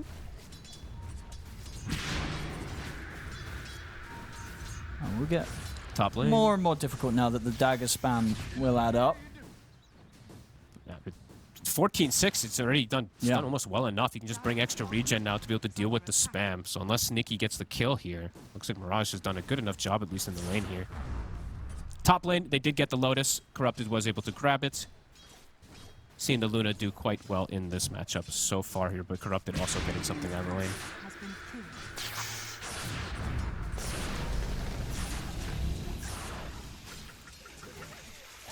Oh, Nikki's cheating now. Okay, getting the armor. Getting the Mirage heals, still 18. That's 7. These denies are crazy. So he's gonna be able to go back up, probably back up and get the bounty rune, maybe potentially even get the secured water rune too, since I do see the mud golem coming down. Actually, Immersion is starting to make a move. Might be able to deny away that water rune, Philip. Mirage. Well, he wants to stand his ground to try and get the pickup, and he will. He's able to get the water rune. He's scared though. Immersion's connecting over. He should be okay on Mirage. Blood grenade. Okay. That's not going to do it. Mirage is fine. They're gonna look to just dive this here. Oh, top lane. In the meantime, top. Actually able to kill Corrupted here. Till the end, just chasing him out of the lane. Good spam between the two of them. I mean, they're still looking Not at even Mirage. Glaive's skilled. It's actually interesting. Yeah, he had Lotus and a Fairy Fire. Not sure how Corrupted ended up going down there. Mirage? Did he get enough? Not quite. I was going to say, Merchant had to be careful there. If Mirage was able to kind of get the Vortex under the tower. Well, taking a lot of damage as the tree. Top lane. Sounds Get the revenge. this time. Not a lot of suffering, though. Is a hero that can recover going back, but overall not this in the similar case as a Beastmaster. You want to be able to stay in this lane as long as possible. Naive, though, they might set up onto him as well, too. They have level 2 Brain Sap. This is a ton of damage they do have in this top lane. If you do get caught in the sleep, plus the pit. So he should be okay with the backup now of the Silencer. TB free farm. Oh, and complete free farm. I mean, this thing, right, the co-op's going to have to do a lot with the early rotations, and it's not, you know, it wasn't a super fast start from Nicky Cool in that mid matchup. And he's going to be very important for sort of keeping control of this Terrorblade when Snowy has had and as good of a start as it looked to be here with the lane setup. And he does have burst, but control, like I said, control is a bit of an issue. And if Snowy doesn't get burst, the Sunder potential is there early. There's just not really stuns or lockdown to prevent an early Sunder play if you don't insta-burst him, too. Dire are scanning. Setting up for the power rune here, Seiyu. Who gets the RNG? Will be Mirage. Yeah, very close to having the 6, so he's gotten through the tough time of the Top. lane very nicely. Again for Corrupted, has double Lotuses. Has the wand as well. Pretty good body blocks. We'll use one Lotus. We'll be okay. Meanwhile, bottom, full tower. This is early. They do get the That's deny. Has been denied. Sayu's going to make his way over. Can the three of them put the pressure on and try and get the 7-minute wisdom? With a Bane, almost always, right? You have to bring a second or third hero just to ensure that the Bane doesn't just sleep you away from it. They do have 2 down here at the moment, but the TB's going to come. They might have to bring a third. No, they will. If they want to hold on to this wisdom, someone else has got to come down here for Power Rangers. Here we go. They're bringing the Silencer. And looks like that's going to be enough to That's scare them enough. off. They're probably Snowy making the call that he doesn't want to try and threaten for the wisdom steal. Don't want to make any over-aggressive move when the Quap could just TP in. They were pinging it out. Mirage was giving the information that he was just sitting in the mid lane. Mirage still hanging on to the shield rune, has the catapult still a little bit alive in the mid lane, trying to get some extra damage onto the tower here. Till the end is rotating. Both teams starting to shift towards the mid. They really want to kill this catapult off, though. It's 7.5 minutes. I'm surprised this catapult is still alive. They are going to see Immersion. Sentry was down. They catch him with the dust. And Mirage, he'll join in for the kill. These supports are going to be very low level on the side of Power Rangers. Even though they did get themselves their wisdom, this is a level 3 tree right now. Silencer, his 4 and change, but the 2 supports on the side of Hooligans soon tapping level 5. Mirage. Does not get the... We'll get the illusion. Going in aggressively with the blink, Nicky Cool, looking for Seiyu. We'll take from Portal Mirage, coming we'll hold in. him back. Corrupted comes in through the Fiend's Nikki. Gate, and that's Nikki Cool dead. And he will not end up much killing out burst. Seu. Seu's able to live. Didn't respect, I think, the double burst damage that connected onto him at the same time. The static remnant plus the high-level brain sap. Yeah, that's he couldn't get the one charges off. And I mean, is this something that we're seeing from other Quarps? Level 7, no ult? Level 7, usually not, but I guess because he wanted to just have that max scream. But that ends up hurting that he doesn't have it there, because he did have a good wand to be able to fill up. Yeah, he had enough for wand into Sonic He Wave. did. But didn't, I guess, didn't get the wand off. Yeah. It does happen sometimes when they want the skill build, but... I mean, the blink was pretty wild as well. He went for like a very short distance was. blink. That did not pay off for him there. Ends up hurting quite a bit. Corrupted top. Oh, he's into the trees. He's going to get away. The Eclipse won't get him. Mirage. And he's going to look to try and threaten this. Looks like he will. I mean, there's no Eclipse to worry about. Does up till the end by his side, though, Naive, so he'll be fine. And the tree armor protects a lot here. All in the meantime, Alberto's getting the recover. He's going Ag in his build, too, by the way. We haven't seen Beast go Ags in quite some time, so that's actually very interesting. I think I've only been seeing the Beastmasters go for the Overlord build. Yeah, why has the Aghanim sort of fallen out of favor? It's got an At least it's the first item. It's got I mean, it's not even getting picked up as like a later item in a lot of situations. Yeah, It got nerfed a that's ton. true. Overlord's gotten buffed. It doesn't work on Roche. Like, there's just a million different instances into why people have swapped away from it. Okay, we'll see if that ends up working. That's not what I expected when he's playing versus Bane. I thought he was going to go the summons route. Till the end. Caught by sleep. Yeah, easy setup here for Mirage to get another kill. Respect. He's going to have to set up onto Alberca. Snowy's ready to move in. They'll have the roar onto the Terrorblade, but Corrupted comes through the Fiend's Gate. They'll bring Alberca down. Quick, easy gate for Corrupted. And seeing the build from Corrupted this game, I was going to mention this could be one of those games where they just look to play around auras pretty early, because the damage, it's all really magical early, and you know, some pure from the Queen of Pain, but mostly magic. Could think about an early pipe to go for this pressure. If the Storm does go for Greaves too, he didn't. He went Treads, just kidding. But it's still definitely a strong pipe game. Especially if the Beast is going Agonist. So very interesting to see that he is going for that. Snowy, Yasha's done, having a very good entry into the game. The Luna is having similar, but the fact that the Storm is having such a good entry, Mirage versus a Queen of Pain, is huge. He has a 500 or 600 gold differential between him and Nikki Cool at the moment. And Yeah, Nikki is going a different build as well. He's going Vessel. Okay, Vessel Quap. I mean, obviously, there are a fair few mids right now that, you know, will go Vessel early in the build, but definitely not one of the mids that you would see the Vessel come out really at all, right, in most of the builds. That is really it. And it's not even versus, like, I don't know, like Necrophos safe lane or something, let's say, right? It's just... The Ench, right? That's it. Yeah. And he doesn't even have heal skilled. No, he just... This is interesting stuff. I don't know. Yeah, wait, why the Vessel? I have no clue. Maybe he just wants something early? I don't think I've seen Vessel Quap in a long time now. I think I pretty much exclusively see now it's like Tread, Soul Ring, Kaya, right? Like these kind of stuff. Axe. Yeah. Yeah, let's see if that works. Top Corrupted, making the move on him. He is very isolated. Yeah, they should get him here. Nowhere to run this time. Set up something nice for Naive. He's continuing to have a good time. +1. Keep him very close to the farm of Snowy on the other side of the map. And he is a Luna, so he's getting the levels as well, too. While the TB sometimes does fall behind on levels because the illusions are doing some of that farm. So it does have a half-level / 1 level advantage at the moment. Smoked up. Haste on the Storm's bottle. As we said, there's not a lot of stunts for him. So yes, he can get globaled, but the haste can probably just walk out of most situations. Nikki? Oh. Oop.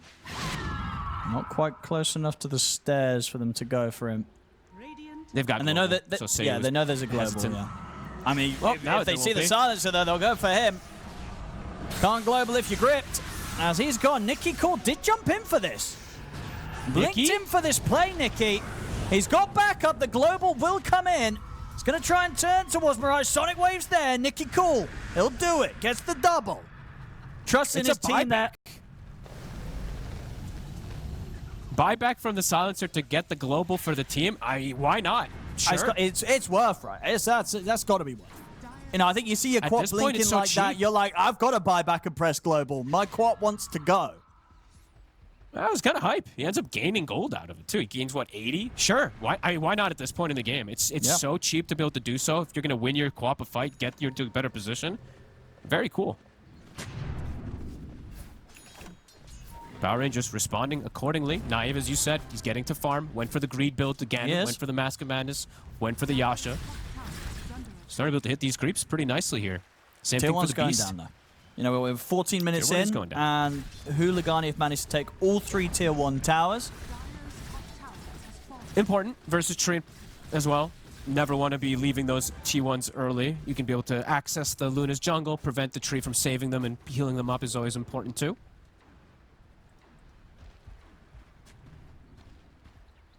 A lot of farming going on. I guess Huligani feeling like this is one of those games where they're pretty independent on their cores. Underlord, the TB, the Storm playing for themselves at the moment. Though we saw Corrupted did sacrifice himself a little bit here with the Fiend's Gate now a couple times. Immersion. Trying to get the setup onto him here. Just with the 2 supports, no damage.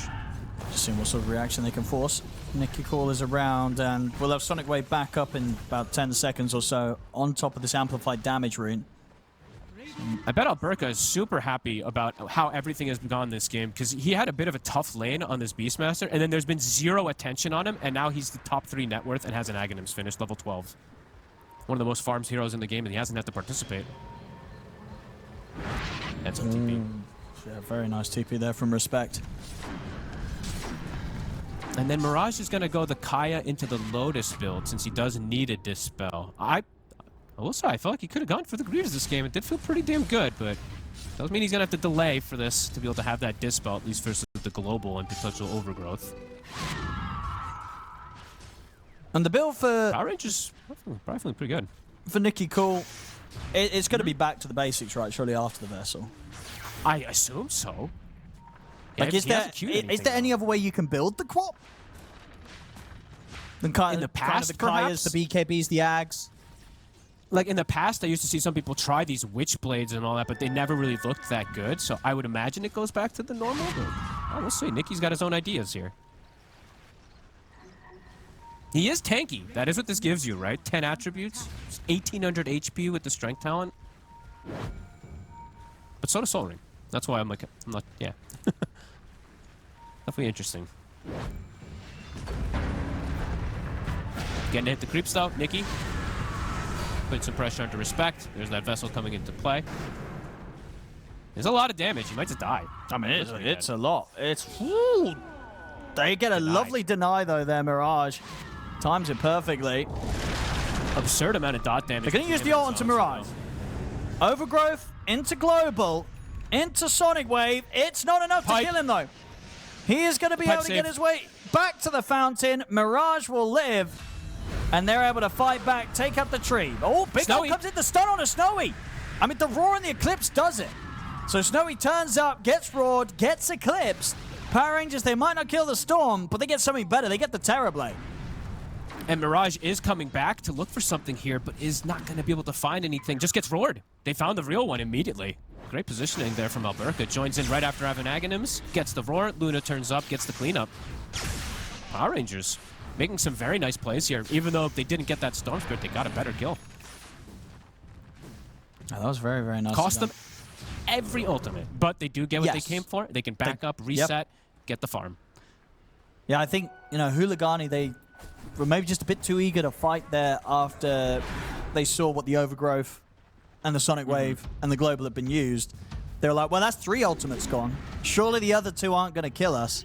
And, well, as we saw, the Roar and Eclipse, that was enough to easily burst through the Terrorblade at this point. So it's not just kind of the 3. They've got to watch out for all of the ultimate cooldowns, really, from Power Rangers. Because right now, it's to the point in the game where those ultimates will kill the big cores. There's no Global right now. They're trying to set up onto Nicky. There's no Fiend script, though, and this is a tanky Quap at this point. They're going to try. Let's have a look. Between the Vortex and the Pit Route, It's not enough. Not enough. But they do have maybe mana now. to chase. So it doesn't matter that he blinks out of the initial control. They can close the gap still. Enfeebled. Lamau. Nice blink. The low distance blink is always super funny to me. I absolutely hate Enfeeble. It's one of the most obnoxious abilities ever. Mirage getting some time to be able to finish that Lotus, but I'm watching, like, that last fight, right, when he gets gone on, imagine he had Greaves there. Could have perhaps turned a lot. So I'm definitely seeing the lack of Dispel hurting, at least for the Storm Spirit, until he's got that Lotus finished up. Yeah, I mean, as we said, did go for pipe, but yeah. I guess, do you think it is because he knew that he would have to buy Lotus this game anyway, and he didn't really want to go into But why not both? double Dispel? Or you would actually not have minded both? Why not Yeah. both versus Yeah. Overgrowth and versus Global if they just, right? Because the only reason I'm saying this is because I've been watching more of these Storms do it, like Lorinoff in particular, when he's playing versus Slight Chains, when he's playing versus Global and all that, he really likes having this cheap one early. Because as we're seeing, this is going to take some time to have the Lotus. He might die once more in between. But yeah, we'll see. We'll see if it ends up paying off. And maybe because his Underlord is going for pipe, he thought perhaps that's enough and he's going to have that type of save. Not sure. See if it ends up paying off. 9 to 5. Power Rangers. Luna's getting to just hit these creeps. Naive is in a super comfortable spot right now. 3 components of Aghanims done already.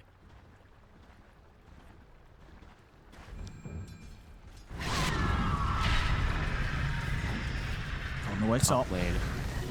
Corrupted. They want the easy kill, so they'll go for Sayu. And they'll get him. Naive is getting involved in a lot of these kills too. 204, level 16 in comparison to the level 13 TB. Always something I like to point out when it's this matchup is just the level disparity. If you ever see that TB similar level as the Luna, that's the concern, or higher level. If the Luna's higher level, it's always a good sign for this Luna. And that is, I think, is that the BKB or the Aghanims, I mean, done? It is the Ag, so it's got it done on Naive. That is really early. These heroes are quite fragile at the moment. Sure, there's a pipe that's going to block a lot of it, but it's going to be able to kill them through it.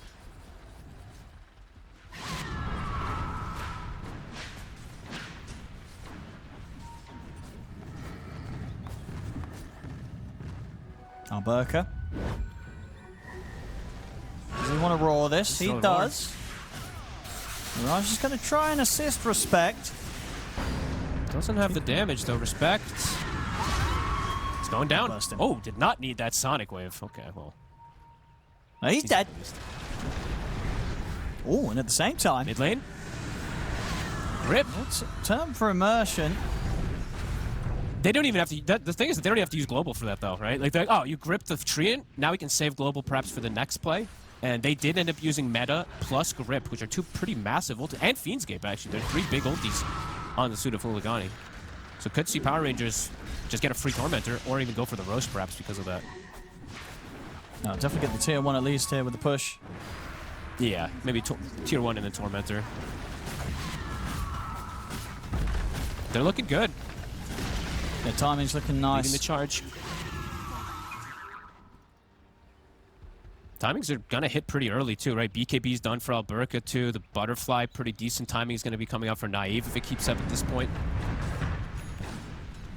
For the side of HULIGANI, they do now have that Lotus for Mirage. But their team, so I was mentioning like lack of control on the side of Power Rangers a bit, but their team fight is very strong. While on the side of HULIGANI, their team fight is quite a bit weaker in particular, more about the pickoffs. Just approaching a 5v5 does look quite a bit harder now at this point. Especially until BKB on Snowy.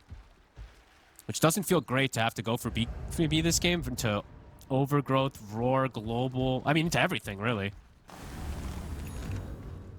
Yeah, it's yeah, definitely one of those items that's necessary here, but yeah, it's not going to be the be-all, end-all for turning the game around.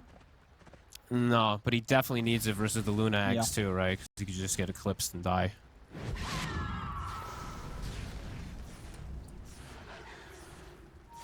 Close game on the numbers here. But this Luna is looking pretty damn solid at the moment in comparison. Their current build-up. And the Beast too. I'm just watching Alberca be able to sit back, farm. He's getting to play the Axe Beast. That's the one thing this does do, is it farms super fast too. Sleep in mid with the Aghanim's Pit. Got the global to keep him safe, though. So Nicky Cool's having to blink away from this effort. A lot expended again. Looking to strike back. Corrupted. Oh, and they'll drop the Eclipse on him. Sleep comes out. He's going to go for the TP. Anything to stop it. The beam comes in. He's still very tanky here, though, on the Underlord. The chase will continue. Another ult. Aurora's there. They want this Underlord dead. And Mirage is going to try and come up with the counterplay, but Corrupted is gone. Mirage is trying to find till the end on the silencer. We'll get him. About to use pretty much all his mana, and he can't escape this. Alberca and Immersion, they're on top of him. They kill Mirage off. He had to use so much there to kill the silencer that he just did not have enough to get completely away from the entirety of the Power Rangers. Power Rangers are playing these fights beautifully. Sure, the initial didn't look so great onto the Underlord there, but then the chase forward, I think he got blocked by his Enchantress for like 4 seconds there on the Underlord. Gets roared, follow-ups there. And Mirage, like you said, it took forever for him to kill the Silencer versus the Bavis. We'll see it again. They're trying to get aggressive onto the Quap with the initial go, but Global was ready. Yeah, I mean, I guess at the start, they felt that it was good that Corrupted was taking so long to die. But they have no damage. Like, who's coming in to hit anybody here? You can see the TB's thinking about it, but he's so far away. At the point that he gets there, the fight's already over. Yeah, they're hitting a Snowy, huge power spike right now, Power Rangers. Yeah, Snowy does have the BKB to get involved more, but Mirage, we're seeing him suffer in terms of how much he can do to get in, and just the damage that they have at this point, it does look a bit lackluster. The tree armor blocks a lot. They have this healing that's coming in from the Beastmaster too, at least for him. All these little things are adding up. 4K lead now. Yeah, Huligani's team fight is just, it's lackluster, and their damage is pretty single target too. The Storm, the TB, the Bane, the Enchantress, it's really, yeah, it's only one target. They have to burst that first target that they go for. And it's tough versus Global. Which is back up again. Say you? They'll just throw the roar. Yeah, just settle for the Bane. Won't be able to get their hands on anything else, but still more money for Naive. Getting closer toward the 20 talent as well. That Eclipse cooldown with the Aghanims becomes, what, 60 seconds essentially every minute. And now Roche does shift to the bottom side. They easily can bring this one down. And for Huligani, they don't have the lineup that can contest this, especially with the number down. Oh, this game is looking tough for Huligani. Even though the TB is still very farmed at this point, it's just the 5v5s. They look hard. They have to start a fight with a pickoff, it feels like, on the side of Huligani. Or just find the silencer so you can't use the global on the initial go.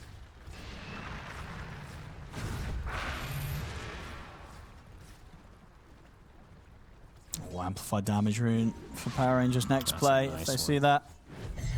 Which they should. If they get that on Naive, they can run down one of these lanes super hard. Yeah, they'll pass over the bottle. They can force a fight. Top. They'll find Immersion. Galvanized stack for Mirage, much needed. Both this mid lane and the bottom lane getting pushed in now by Power Rangers. Might be able to go for both tier 2s here. There is a glyph available. I think so. They're just going to focus the bottom one.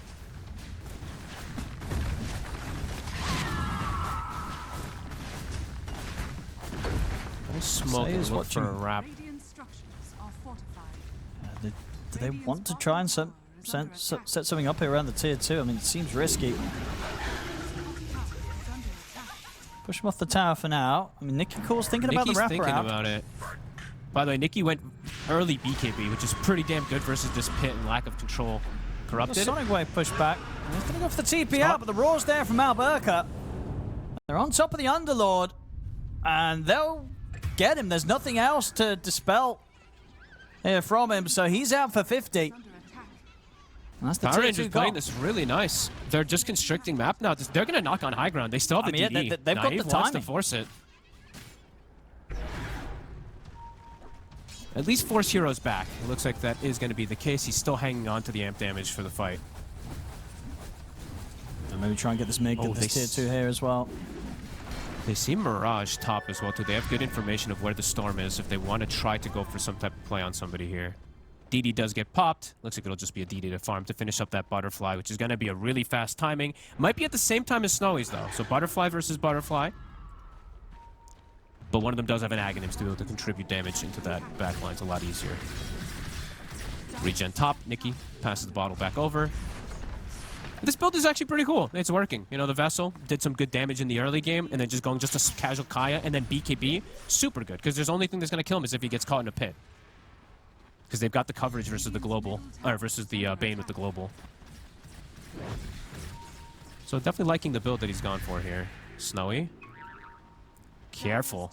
They're playing versus this tree and protector, so these trees are starting to give the vision. Naive. Just chops the Eclipse down onto the poor old Bane. Problem with playing versus tree and protector always is why this hero is getting banned on top of just being an insane laner is your map is... They just have full information. They have wards on one side, they have trees on the other, so they're starting to just know where Huligani's getting outside of the map. And they can play around it accordingly. Up to a 7k lead now. Radiant's middle tower. Tier 2. They won't be able to defend at the moment, Huligani. Big money. Continues to increase volume here. Radiant's middle tower has fallen. And again, this game, just to point out, there is going to be a solo crest, as we mentioned, as we see on the silencer, for the Luna. No buff ups from the supports on the side of Huligani for the Tower Blade. Radiant's bottom tower is under attack. Still 1 minute left on this Aegis too, and they're preventing them from farming this triangle as well too, so they're continuing to just get the gold lead, get themselves in this experience advantage too. The TB has hit the timings. Butterfly is about to be finished. See how much Snowy can do with it. Just the team fights in general, they still look very hard to execute for them. Just the 5v5. Another Eclipse. Almost takes out the supports.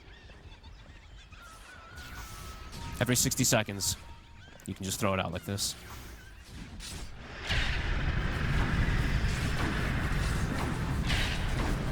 I mean, For Huligani, he wants BKB before they look for this next fight.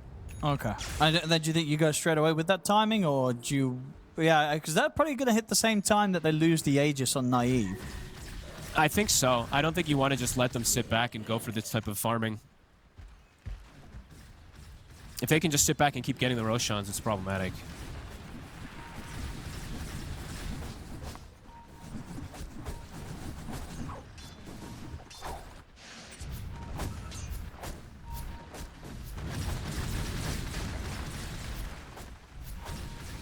So coming down to the end of that Aegis, it's now fallen away from Naive. Maybe time for Huligani to see if they can. Just mean return the smoke ups on Seiyu. Both teams very careful. Aberka gets the roar. He's going to have backup coming in, though. BKB. They're trying to protect Corrupted.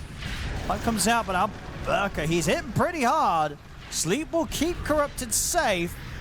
And they're coming in with the pit, trying to fight back. Eclipse down on the Snowy, but the BKB's out. They'll kill Alberca off, take down Immersion. Double kill for Snowy. Pushing their luck a little too far that time, Power Rangers. Mirage doesn't even have BKB for the fight here, too. Aberka was just alone. If he has even one more hero there, probably just gets the kill, but just goes for it very split up. We'll be able to find the Enchantress on the back end of things here, but losing a lot. Losing the Beastmaster, using quite a few ultis there, too. And you're just getting the double with the Terrorblade. Absolutely. Yeah, so he'll be very happy. He's got the Hurricane Pike now, getting closer and closer to closing the gap between him and the Luna. Nice. The potential of the TB certainly scary this game. Yeah, it's absolutely growing here. They are scaling. Nikki. You have grip, but there is global available. Global's at the ready. Comes out to stop the grip. This game, very, very close here on the numbers. 14 to 14, a less than 4k lead. Ults have now been used from Power Rangers.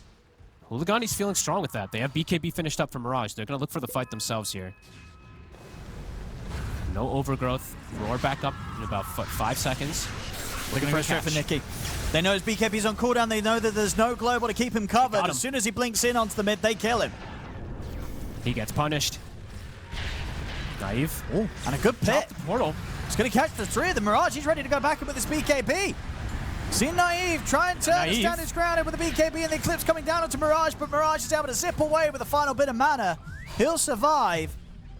Oh, and this is without meta this whole time. The fact that Snowy's able to play aggressive like this is huge. That was the BKB from the Luna and unable to take the fight. HULIGANI hitting their timings now. Yeah, big pushback around the Terrorblade. And the TB now has gotten to the point where he is even/ahead of the Luna. So I was saying, this is where the TB likes to play in this matchup. An overall Storm, right? The Skiro, it does scale super hard. Quap, Nikki can't die a couple more times here. Even though we do know Queen Pain also scales, most of the times you do see these Storms take over as the game progresses. That whole lead now, at least in terms of gold, is gone. Same for experience.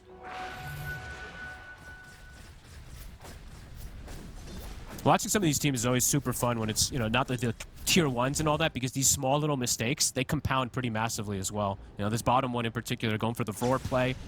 Now this is compounded into 2 or 3 follow-up mistakes that we're seeing HULIGANI take advantage of. The TB essentially now just got like 2 full items just off of that sequence. Yeah, he's terrifying. They've got to find him with some sort of blink roar to start the play. If they don't get their hands on this Terrorblade, he's just going to auto-attack and just destroy everyone with the right clicks. Especially when he has this MKB, which is pretty much done. No more roars on Underlords. I think you just specifically have to roar the TB in 90% of the scenarios now. Well, on the other side, they have a little bit more liberty of who they can go for these grips. They're so close to finding Snowy. That's insanely close if they catch him there. Both carries they're so important for the team fights. They are everything. And now the MKB is done. Every ultimate's up for both sides. Oh, who gets the better jump? Mirage! He's going to zip across. Gets the Vortex onto Nicky Cool. Nicky Cool has to put the BKB immersion. He's going to be the first one to go down, very likely. Grip. Global. See if they can turn in. Snowy moving into position. Looking towards Naive. Naive's got the BKB. They'll finish off Corrupted. He's going to try and TP out, but the damage from Snowy's too much. He tears through the Luna. They've got their eyes on Alberca.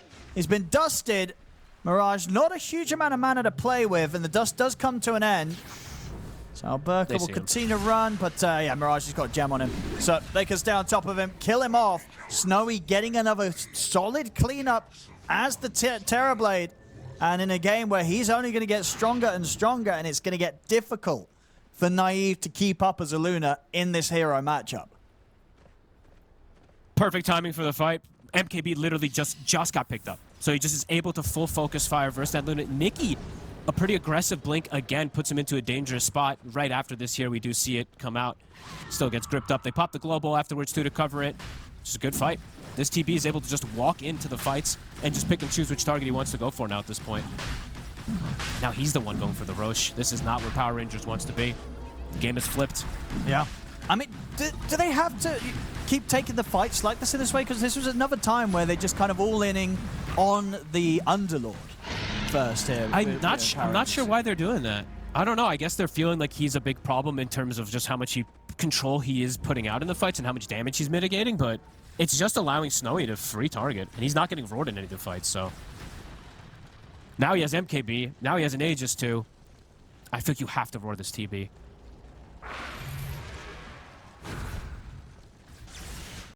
Getting to the point where they're super strong now. Dire's middle tower is under attack. Two or three incredibly decisive fights for them, bringing down the cores, and now onto the high ground. Meta's at the veil. Meta's at the ready here for Snowy too. What do you do, Power Rangers? Gotta execute the fight better. Got the roar. It's the Eclipse. Sonic Wave. Can't kill him the once. He's fine. Able to sunder back up to full HP and then put the grab on a Naive. Naive has the BKB and run. Overgrowth will hold back HULIGANI for now. Just hold them back, though. They want that overgrowth for when they're attacking, not just holding people away. Snowy's back in. Cleaning up the barracks here. Plenty of time on the Aegis.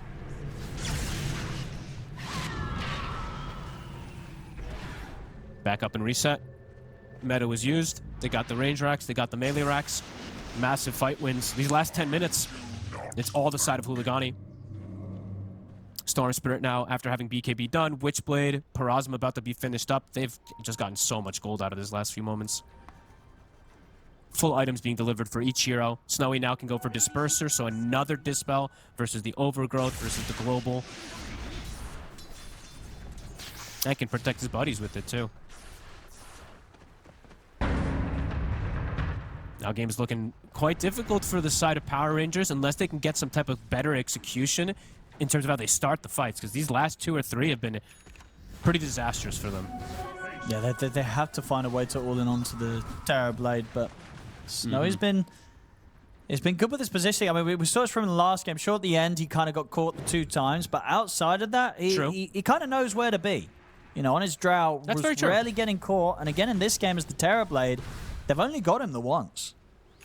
He's showing up last to the fight, which I think is really important, right? They're just putting the Underlord in, the Storm is zipping in, forcing reaction, and then Snowy's being able to just walk in and get clean up. So Power Rangers, next timing, close to having the refresher for the silencer. And I think the big thing is just they have to execute better. They have to get on top of this TB, have to get the clips on, can't just let your Luna die first.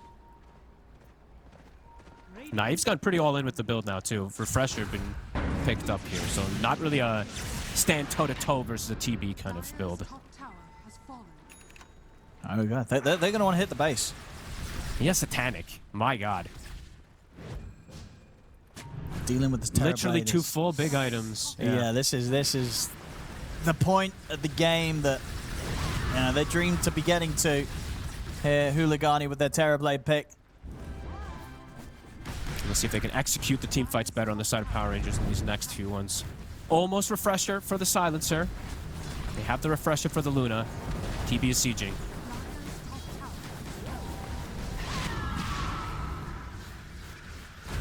Alberta. He's in. Roar's there. It's very else. far. I mean, that's a roar, and now it's on cooldown for 60 seconds. Looking to perhaps try again.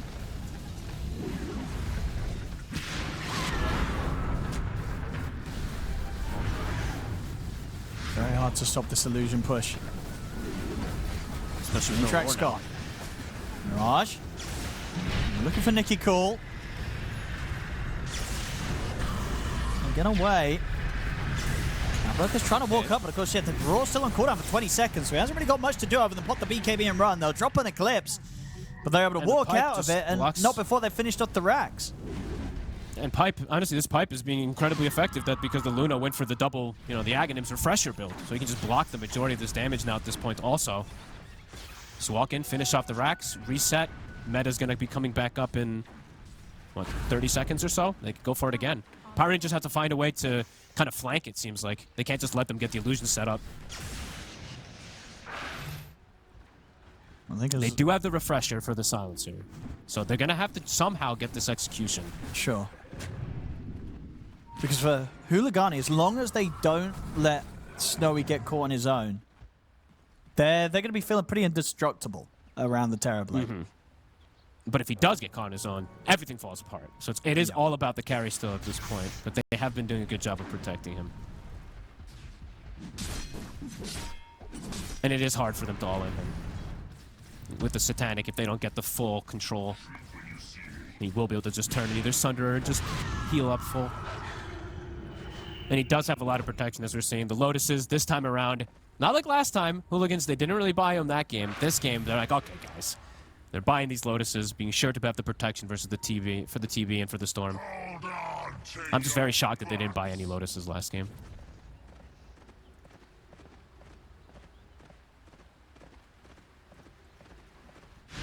Alberca, how's his refresher looking too? Maybe they wait for that for the next Roche fight too, so then they'll have the double roar to potentially full lock down the TB.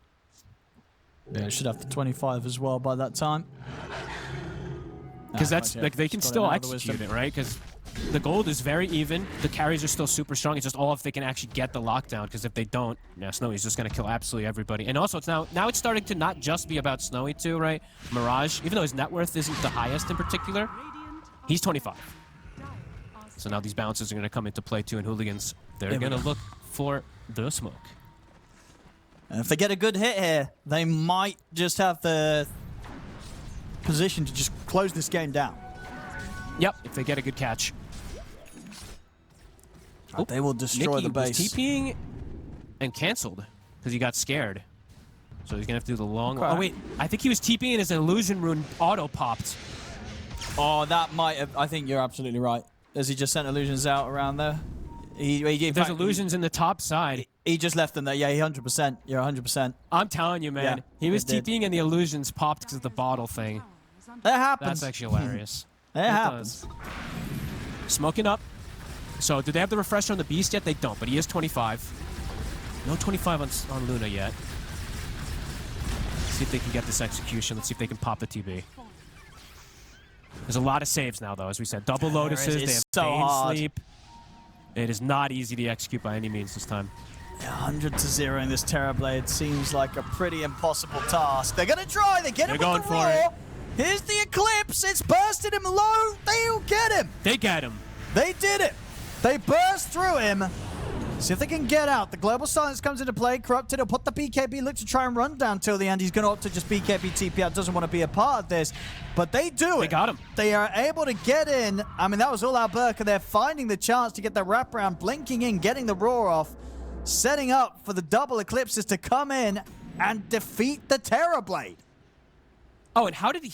They knew exactly where he was. I'm like looking. I'm like, there's no vision. They were pinging right where he was standing. I guess they just kind of knew. Or did they see them into the They triangle just anticipated. with the Watcher? Or I they just didn't took that back over? I didn't see. No, they didn't see them, man. That was just. He had an idea of where he was, and he just Yeah, he blinked and went sensed for that it. nicely. They got I the mean, all in. That was before refresher too. Have a look. Yeah, he just went. The very heads up. Yeah, he just sent it, got the raw. Bottom. Mirage Does is alive though. end up getting caught here, Alberca, after that great jump from him around the triangle. So he is dead for 100. But showing it can be done. If they get in, get that raw, get the globals off, get the eclipses out, the They're Terrorblade still can feeling still desperate die. though. You're seeing the rapier queued up for Naive. They're still feeling like it is an incredible. They have to execute it perfectly, Alright. and he's feeling like they have to go for this kind of big item Sure. to be able. Because to it was turn close as well, right? He nearly survived was. on the Terrorblade. Just if there's Like, well, one he got more forced by the something. Ench. They fought, He yeah, they got double forced Lotus. him, right? I think they did everything they could to protect him, though, to be fair. I don't know if they had it. The next one, they could have greater healing lotuses that could turn it. I don't know if anybody passed him one of those. Because I see the Storm, Mirage is hanging on to them. So there is potential that, he zips and throws greater healing lotuses onto him for the next one, too. All right, he's spent up. So that is indeed the rapier picked up by Naive. All right. He's all in. Is A he minute gonna go until spell double rapier? ult, though. He is. Yeah, He's for going sure, spell right? rapier. You gotta, Hell It's yeah. all about dropping the eclipses, but it's still a minute until he has double eclipse up. Okay. I mean, this is... The damage is going to be... I've never seen a spellcaster Luna with an Aghanim. Or with a, Oh, with a rapier. there's the Hex! Into the Jump. overgrowth! They're gonna try and burst him! Sonic Wave's there, but he's able to get the BKB off Snowy! He gets caught by the Roar! Can they finish him off? Snowy! He's healing up! They've got him! They get him! They've killed him! Naive will get caught by the pit. And it turns with the Lucid Beam on a Corrupted. I mean, it's the Terrorblade dead again, so they will hold here, Power Rangers. Hex out. He's onto swapping the rapier. Corrupted. Okay. He actually didn't swap it initially. After the first one, he kept it as magic when he was attacking. But either way, did the job, gets the damage. It's overwhelming. He got Satanic and Sunder off and still That's died, huge. if I'm not mistaken. And that was just around the one eclipse. Because Refresh was. Orb was still on cooldown. Now the Refresh Orb is going to be off cooldown. So next time, there'll be the 2 eclipses. So it will be even easier if they get that catch. I mean, he was nearly This game surviving is with the so hype. Satanic. I mean, was the Oh, and Sunder on if- cooldown? He just didn't get the chance to Sunder anyone? Because it looked like he had the chance to free cast it. Or was it on cooldown? I didn't get to see. I think everybody Okay. maybe was BKB'd around him, too. I didn't get That's to true. see. I was more focused on making Yep. sure if they were actually going to get the... I was honestly looking at the Luna to see if he was unlocking his rapier from magic to physical. So. Roche, they'll get it. Dude, Power Rangers, if they're able to do this again in similar fashion to how this last game happened, that would be so massive. I mean, for I said this team's definitely going to be winning over the fans in terms of entertainment value, Power Rangers. Absolutely. I'm already being won over. Yeah. I gotta be honest. Because HULIGANI, I was expecting them to come into this one having a pretty clear advantage, but definitely not the case. Power Rangers, Yeah. they're looking cool. And with their own yeah. ideas, too, as we're seeing. Yeah, but both games as well, the fact that HULIGANI have been in a position where it's looked like they were going to do it, and Power Rangers, have been able to turn them around and kind of get the game this later stages where they swing the gold lead back in their favor, and Naive both times doing it in entertaining ways. Game 1 with a first pick Magnus carry, and Game 2 with some Divine Rapier Magic Luna action. Hell yeah. And Nikki going Vessel, Quap, right? Yep, It's just something interesting different. stuff that's working so far. Yep. Refresher's coming back up. They've got all their ultis at the ready. He swaps it back to Magic. They're ready to fight. They really are. Okay, now now for Snowy. Now the question is, what do you do something to switch? Do you have something else you guys can think of to protect him? Do you just get, where's your glimmers? Well, I think Someone it's get a on your glimmer. team. Yeah, you got to look at your teammates. Like someone else, maybe perhaps you look for something else, another force, something to just try to bail him out. I 'cause wouldn't they're mind all another in it. Force. I mean, Force has got to be the biggest counter, right, to getting him away from the Eclipse. Obviously, they can still cast the Eclipse on, like, the Quap, and then the Quap can stay on top of him. Yeah, I don't know. Or maybe you just build for yourself and you start to scale and you just go, okay, TP might die in the fights, but the rest of us are going to be able to do a lot because they're throwing everything onto him. Not sure. We'll see. Hex, as you said, Immersion, he's got that finished. We're going to see if they can keep all inning. Because if they do, we're seeing the fight just fall apart for HULIGANI. Even though the Storm, as we said, is strong, can't do it on his own.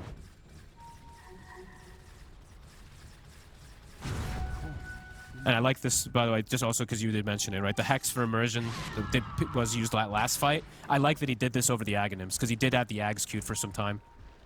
Does feel like this is much more effective in this game, since it's all about bursting that one core. This game is tense. It is. I mean, Even though it's the 2 racks advantage, it's no longer, again, just like last time, not clear cut for HULIGANI. Not by any means here.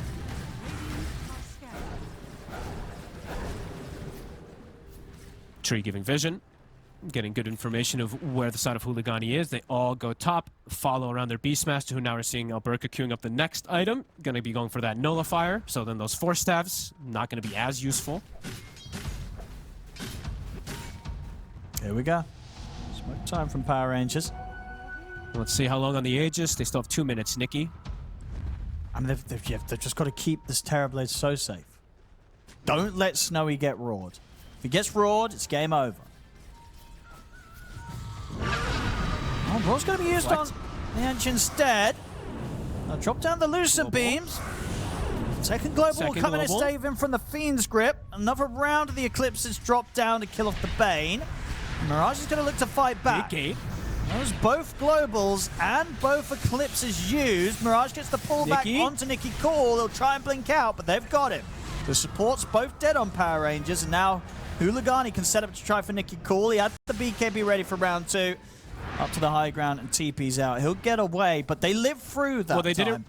They didn't roar the TB, right? They roared different targets. TB's able to walk in, start doing his thing. So, yeah, that's kind of nice. And I'm seeing, okay, so they're doing Wind Waker. That's going to be the pickup. Oh, yeah, so he was going to go Wind Waker. That's the big save, yeah. The thing is, there's going to be a Nullifier eventually. That's the one reason why I wasn't fully considering. But at least will be one of those protections. Back the other way we go. Smoked up, HULIGANI. That was a lot used, right? It was both Globals, both Eclipses. It was both. Okay. Yeah. And they found Alberca outside of the base. He's going to get the roar off. The pit's out. Buybacks. And Alberca, he's gone. He does not have buyback. He's out for 2 minutes. He does not. He's spent. I guess he didn't have a buyback anyway, so. TP out from the Underlord. Nicky Cool, he jumped in. Okay. He will be able to jump out, but my goodness. Super short. All right, first Eclipse is back up. 50 seconds until the refresher. Corrupted. Onto the high ground. That was his refresher used as well, too, for the Fiend's Gate. Global in 10. The damage has been done. They're going to be able to get the Mega Creeps. Yeah, that barracks is gone. What they were trying to do in that last game for so long, weren't able to get it. This time, they do get Megas. Without losing any of their base as well. This is rough without the Beastmaster. 70 seconds. They need that roar. And that last roar, not the roar. Going on the Ench. Nikki. Buildings are dropping. 10 seconds until double Eclipse. He's got the blink. They only have one global. Double Eclipse to the ready. Double Eclipse is ready. Nicky Cool jumps in. He's going to get caught by the grip. They're going to take out the Hex into the Eclipses. That's the 2. That's him gone. He has buyback. He's going to buy back immediately. Get the route onto Mirage, but a defensive Nightmare comes into play. Keeps him safe, and Knife's in trouble. The impetus is from Respect, bringing Knife down low. They've got him. They've killed off the Luna. Knife out for 100.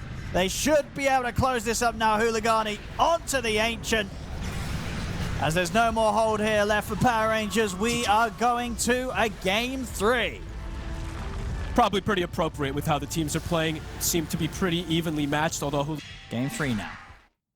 We'll see who's able to get the victory. Let's see how strong this nature's it's going to be too, because a lot in these games that I've seen, this NP, when there's no gap closing, this NP goes absolutely crazy.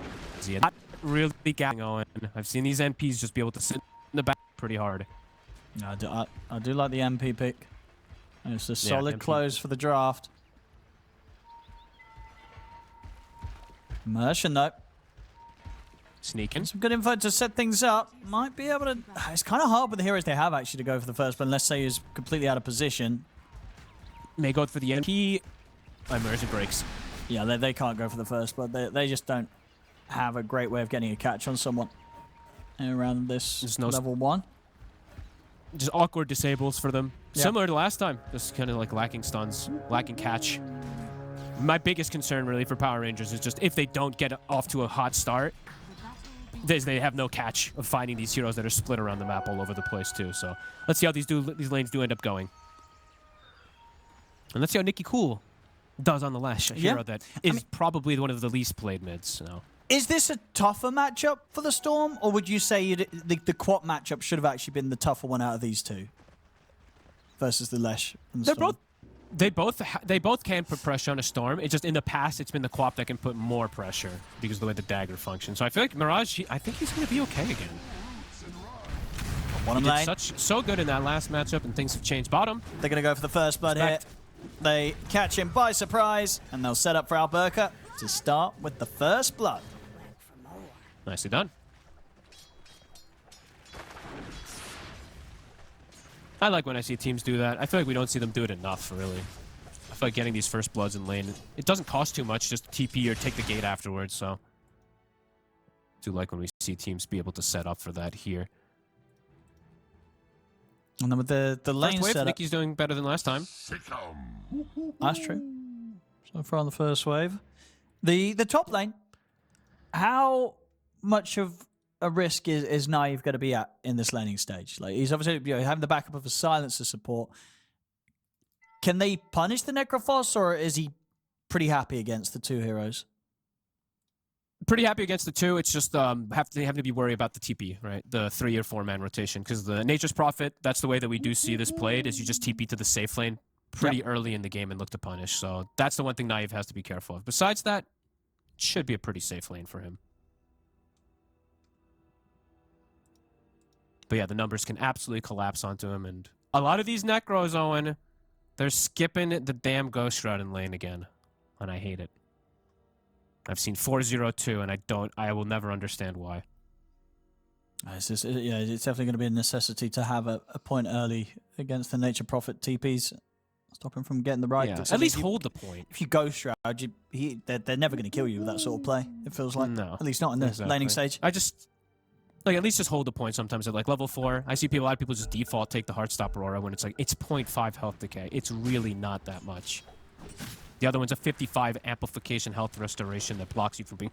There's a million different reasons to argue for it, so... But yeah, Knife should be chilling. So as we said, Power Rangers definitely looking to have an advantage out of these lanes. The bottom lane, perhaps the one that's not going to have that advantage, but at least they did get that first blood to start things off.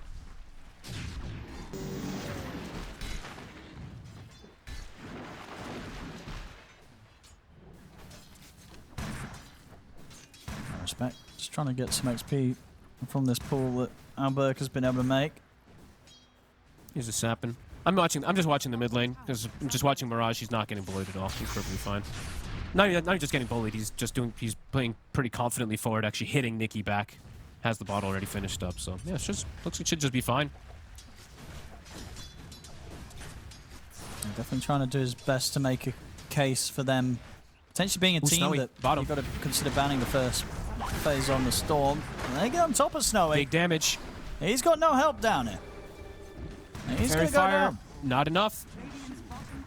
Cool play. I really like what Immersion was doing there. He was making sure that he's doing the same thing that the Bane was doing on the opposite side, but he actually has kill threat when the snap comes forward, so great connection coming in from Alberca.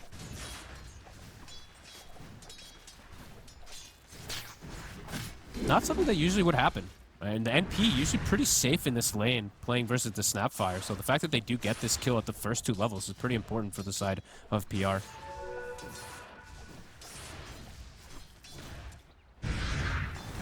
Top Corrupted is eating that harassment. Seiyu trying to ensure that he can get the range creeps at the least, since it is this double melee lane versus Necro Silencer, but not going to be able to either.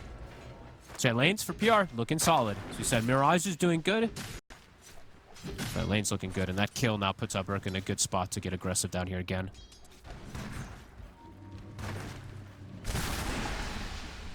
Power Snapfire, even in the off lane. So much damage potential. I'm to keep the distance. Do have the sentry now. Yeah, we'll make it harder for him to get the angle to set up.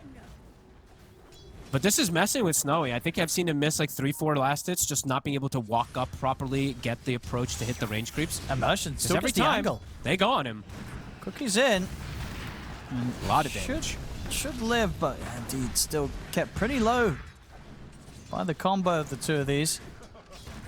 Usually Bane and NP, it's enough like just harassment that they can end up doing pretty good in the lane. So far, Snow is being slowed down in comparison to the counterpart, the Necro. Just an absolute free farm for Naive. And I really like the way Immersion's playing this lane. In the last 2 games he's had Snowy, you know, they have both been games where he's pretty much had a free lane. So this is going to be definitely a different challenge for him compared to what we've seen so far with the lane setups. And a bit of a different hero, too. Yes, he's playing a turret. Yeah. But this is a turret that is way more active in comparison to something like a Drow or Terrorblade. You want to usually TP and go for an early kill in the laning phase. So far, 4 minutes in, not seeing him look to move. Hasn't been able to find an opportunity, of course. Bottom. Cookie and blasting onto Respect. So much damage. And we'll be able to live. Now, though. I mean, they don't really do enough damage to trade back. You know, Alberca and Immersion are going to be able to get away with these attempts each and every time. Won't die to these 2 living heroes. Armor also. Ooh. Every single time Alberca does get in a dangerous spot, just gets living armor. Not Snowy again. They're on him. Cookie. They got him, I think. They certainly do. And I tell you, he got... I was like trying to consider because of how good that was for him. I was like, hang on, did someone do that? But no, it was just the neutral straight up. The Whirlwind Ripper dragged him right back into them in such a fashion that was like, if they had control, they would have made that exact play. I mean, that helped out perfectly there for Power Rangers. I swear, those Wild Wings always grief you. No matter what. If there's a situation where it can grief you, it will. And they'll pull you into that spot. That got him good. Looking good. That's brutal. 2 deaths now. They want to try for Mirage. Under the tower's hard, though. We'll burn some mana. Power Rune, 20 seconds or so. Bottom up Urk has been left alone, but now at this point has 1200 HP. They don't have the highest damage in particular in this bottom setup just yet. That's a big deal. The fact that they killed it. The NP who wants to get involved early, too, is the one that's dying early. 6-minute Power Rune. Will be bottom. Immersion able to protect it for Nikki. Mirage. Can you get it? Nope. Forced to zip away. Has stick charges, so can't distance himself. Won't be able to close that gap. All 3 lanes. Looking like a win right now for PR. It certainly is. Over 2 times, yeah, definitely we're doing a little bit better off the laning stage, Huligani. This game 3, much more difficult start for them. And we're seeing Corrupted. He is going to be going for Dominator. As expected, this game playing versus the Silencer. I even thought that they were doing the last game, so I'm going to go for the summons. 2k lead off of the lanes versus the Nature's Prophet. Going to be a slower level 6 than I think Snowy anticipated. Just very good aggression coming out from the tree in the snap.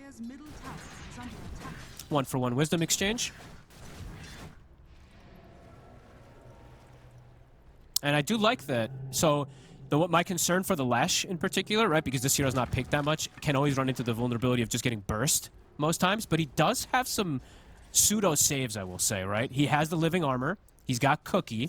He's got Global. And then he has the little pulses and all that from the Necro, too. So this might not be the fragile Lesh that we sometimes do see just get exploded if you factor it all in together. Because sometimes these lashes just die and get nothing off, so.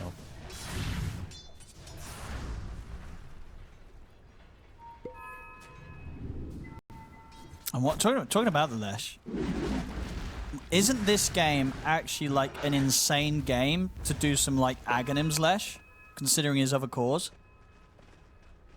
I just don't know if you almost ever build. Eventually, maybe. Because you know what I mean? Maybe. This item is just very bad. It's going to increase the magic damage by 30%, and your other cores, they don't care that the enemy's ethereal because they're not trying to right-click them.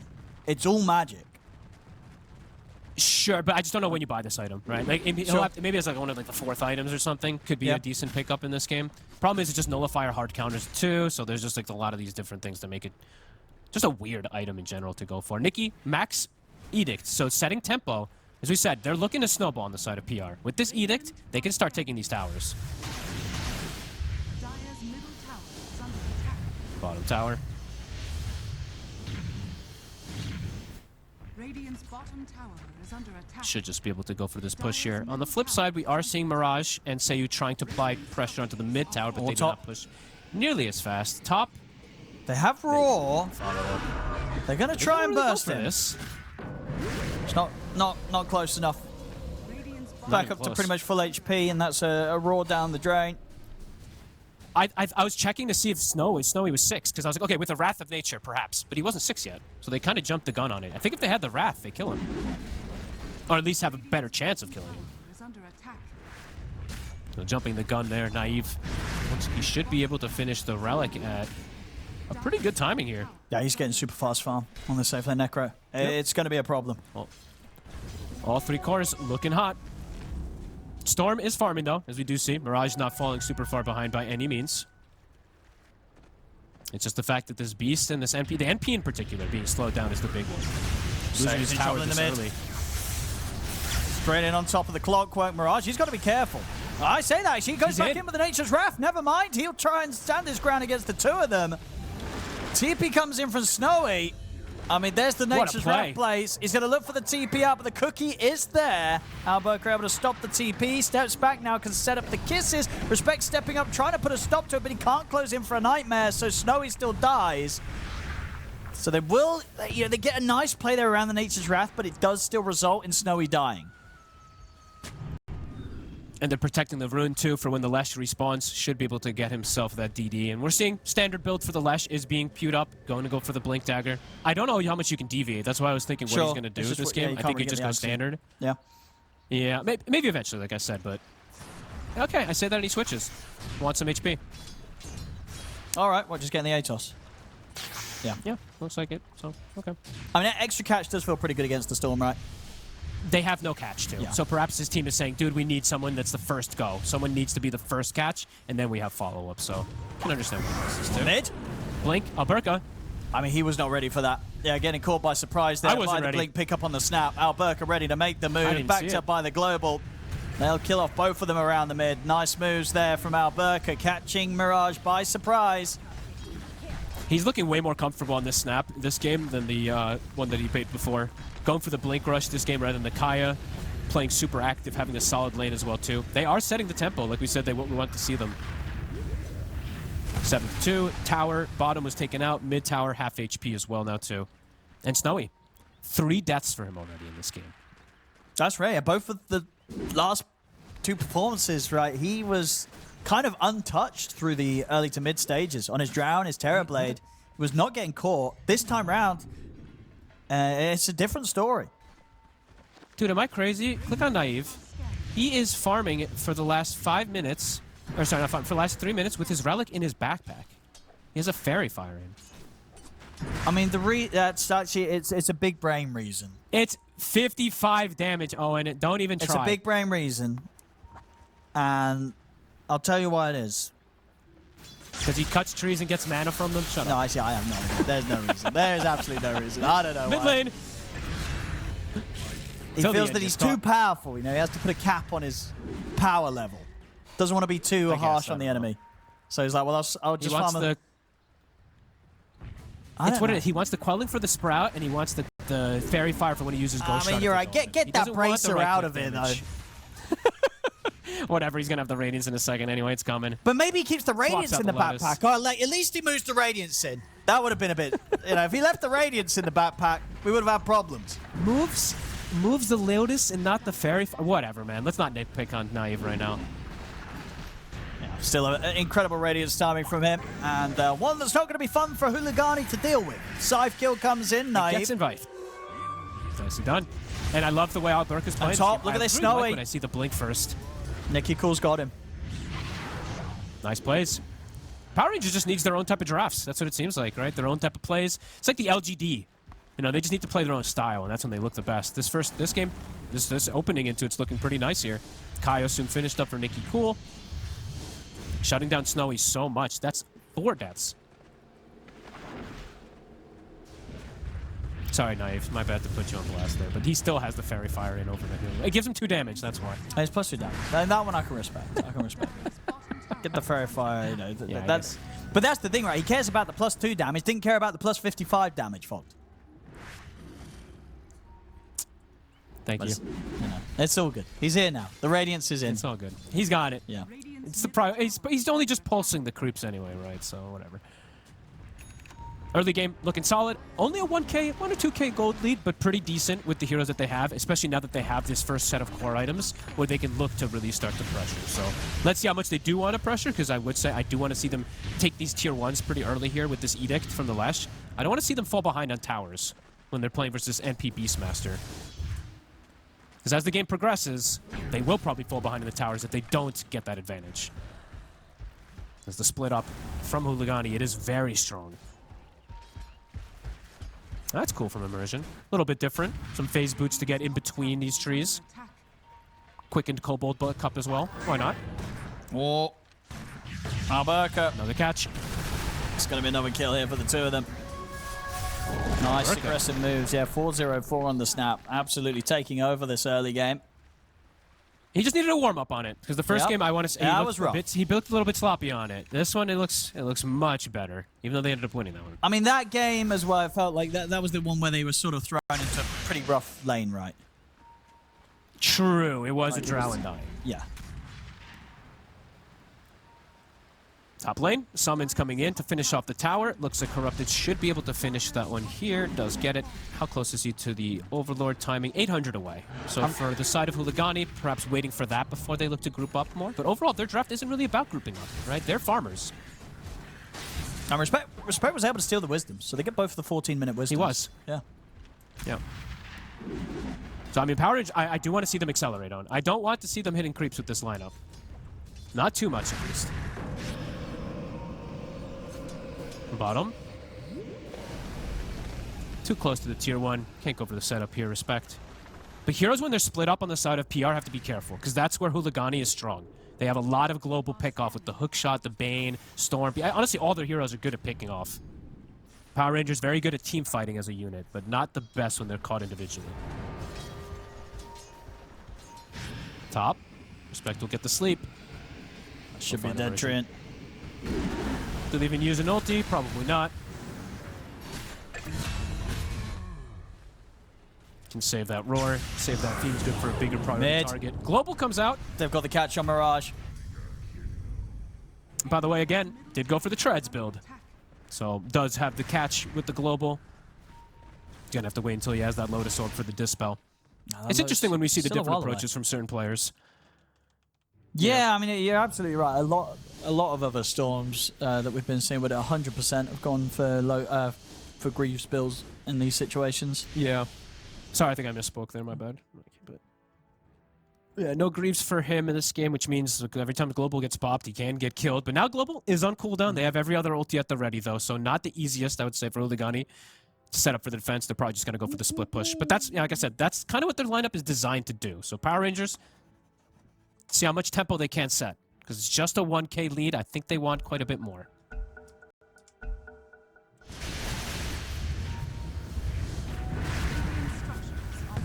Glyph gets popped for the tower. Snowy, the Mjolnir, is finished. He's still, even though he has the 4 deaths, his timings are still pretty good.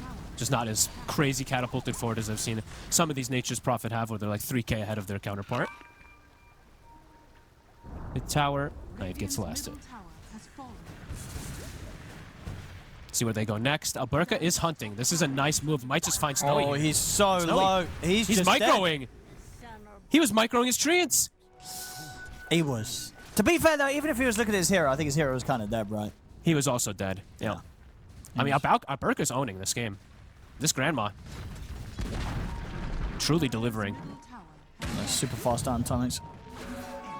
See, mid, they were looking for Nicky, but they couldn't get their hands on him. They'll get the silencer.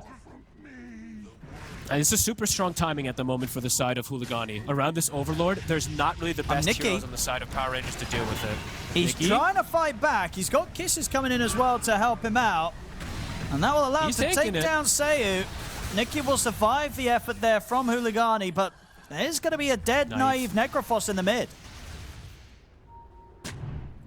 Very split up for them there. They have to use the kisses to protect the Lash. The Lash can kill the Clockwork, but can't finish off the Beast. I think he also got the Summon, the creep at the least there, but Naive does get isolated. Uh-oh.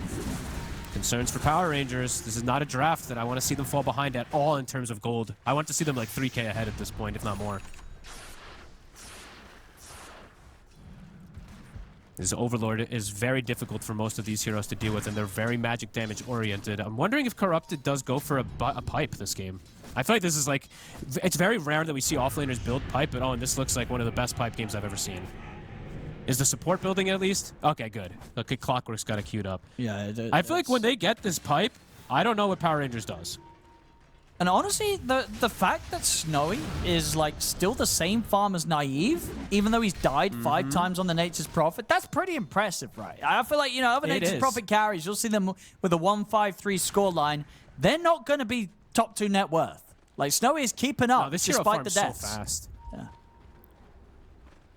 If he didn't have the deaths, he'd be like 3K ahead. Yeah. If not more, right? So, okay, they're smoking up. Power Rangers, they cannot let this game just slow down. Mirage, They got him. they get the catch. Now we have to bring in Naive here for the Scythe kill. Radiant's top tower is under attack. He'll be getting closer and closer toward Lotus, but another death. It is a global. Respect is going to walk in. And actually, looks like he's going to get to walk They're out. flanking. They're flanking. Here comes Corrupted. They're going to go for the hook shot until the end. Split the silence away from the rest of them.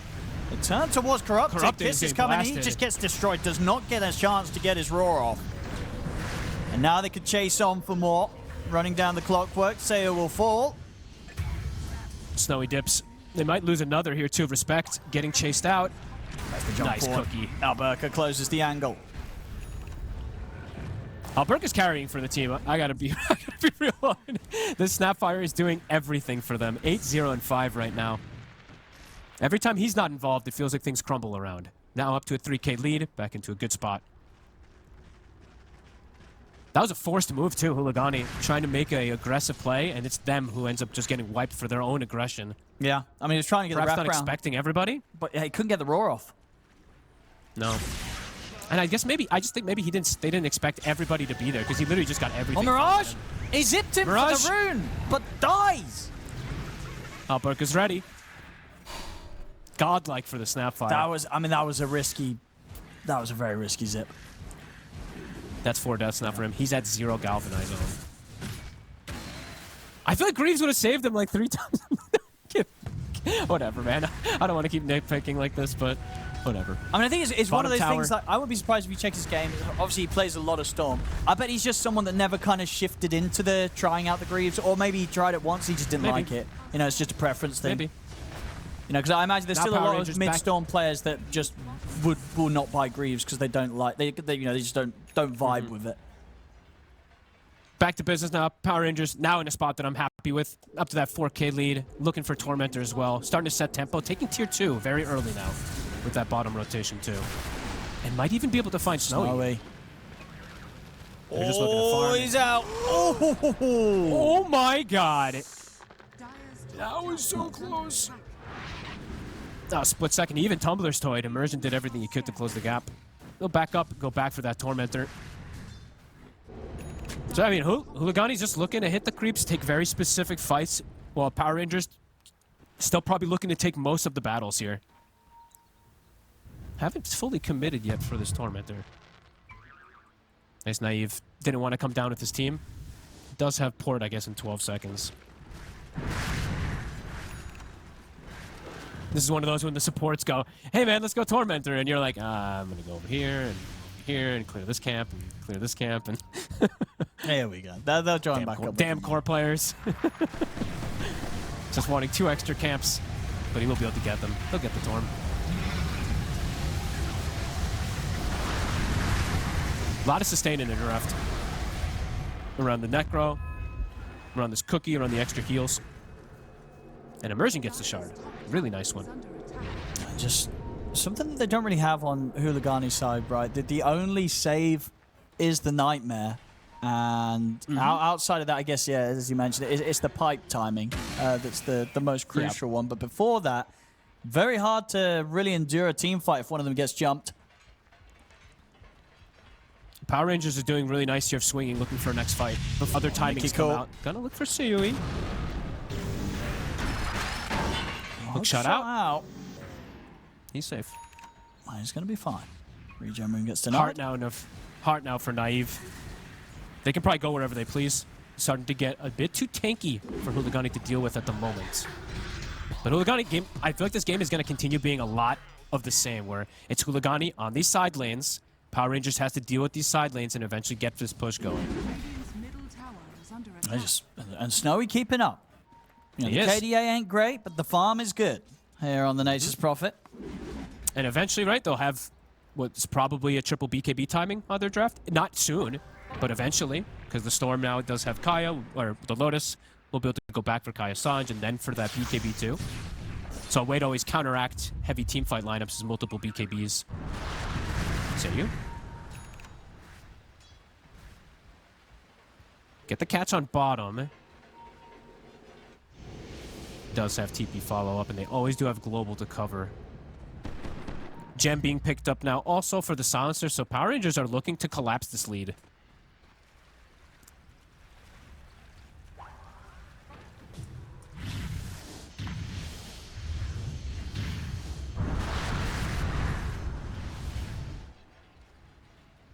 Oh, Wisdom, the Power Ranger's a good one. Arcane ready for Nikki. Probably for Power Rangers, wait till Roche shifts bottom, and then they can look to get a Roshan for themselves. While for Huligani, just still farm. Still probably wait for the BKB on the Nature's Prophet at the least. Maybe even more than waiting for that. Whoops. Sorry, Nikki. No bottled Arcane for you. Trying to get the catch. They'll get the D ward because the Nature's Wrath bounces through all of them. And they'll just go for another tower here. So tier 2s. Going to try to close the map here. But like you said, Nature's Prophet, keeping toe-to-toe with the Necro.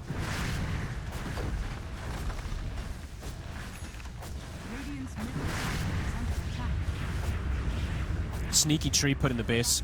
Immersion was able to put one inside there, so that's going to give some great information. They seem to know where Corrupted is too. Immersion, does he see him? He does, but Corrupted sees him as well. Goes for the play. Backup's coming in.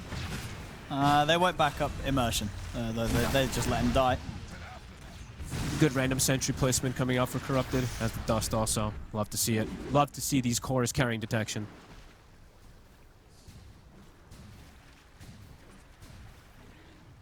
We are seeing big money build up on the course of Power Ranger. As both, Alberca's got 2.8k gold. Nikki Cool's got 3.2k gold.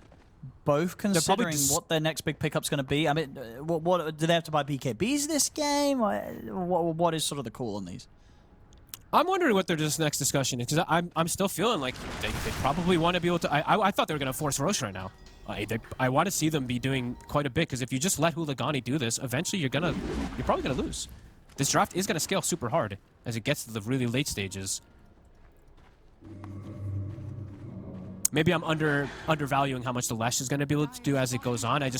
Nature's Prophet in the past versus Lesh. Once you get to your turrets, you start to be insanely strong, because it's an item he can naturally pick up this game since he's versus Necro. Also, you can go for Scotty on Snowy, and it's an pretty amazing Scotty game versus these two cores. Sayu. Another catch. One for Alberca. 10 kills. If he dies, get- he better not die to the Storm or the Nature's Prophet. He better die to a support. That's a true. lot of gold. And they got their eyes on respect as well, so they'll be able to get both supports here, up and down the map. Nice. They're hunting the rats. Right. The way that Huligani's trying to play, PR is swinging around and hunting them nicely. Both still yet to spend their money. Just holding on a... They are. Yeah, 4.5k gold on Nicky Cool. Is it Roshan time yet? I think it is now. Now that they got these double kills on the support. Surely. So looking to set up for it. I mean, obviously they don't kill it the absolute best with their draft, but I thought they would go for it. I'm seeing Seiyu rocket it like 5 times now. All right, so they're So maybe both that's their going to go worry of the steals. for the big purchase of the Hex. So these, you know, with the gold that they built up, these 2 Hexes are going to kind of come out of nowhere from Power Rangers on both Nicky Cool and Alberca. That is pretty interesting. So the snap one in particular, too, it's not something we really see the snaps almost ever get. So Sure. that's definitely going to catch him off guard. The last one, I Because it's mean, big- we've seen yeah. in the past, but... Huh. Because there isn't really the saves, right? It is just the Nightmare. I guess they do have a Lotus, at least on the Storm. Sure. Trip but them up. if they just catch the initial, they can perhaps save the global for extra targets, and then they don't have to worry about Lotus, right? They have these hexes. Mirage can't get rid of that. Yeah, big Shiva's iron picked times. up now. Yeah. Shiva's on Naive, Hex on Nicky Cool, Hex on Alberca. This is a let's see big what they can timing get for with Power this. Rangers to really hit Huligani hard. Right, double hex and the heart that you were mentioning, yeah, so... Alright, and the Shiva, sorry. And the pipe's not quite there yet for Seiyu either. He's been trying to farm it, but he is just a little clockwork, so unable to farm really the best overall. He's close, though. When he gets this pipe, it is going to make a difference in the team fights, since it is majority magic damage from the side of PR. Is under attack. How's Snowy doing for the Scotty? He's getting close. That's going to be a big timing for him.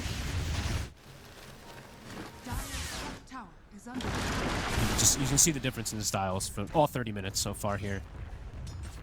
Huligani ratting around. PR dictators. They're gonna get the rush.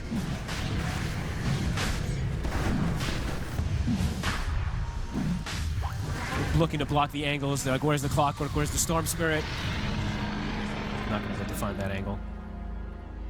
Seiyu is just looking for interesting places to farm. He's like, I gotta find my pipe somewhere, and there's nowhere safe to farm, so this is the safest.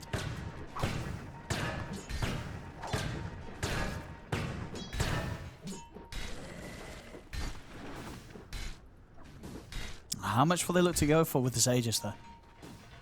It's a good question.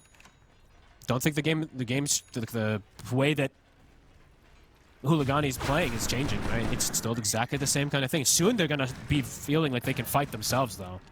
They're not gonna always play like the split push type of style. Seiyu, Good TP. Gets out of range with potential cookie. so close. The bottom. Chasm Stone actually making it almost catch. And now the Lash.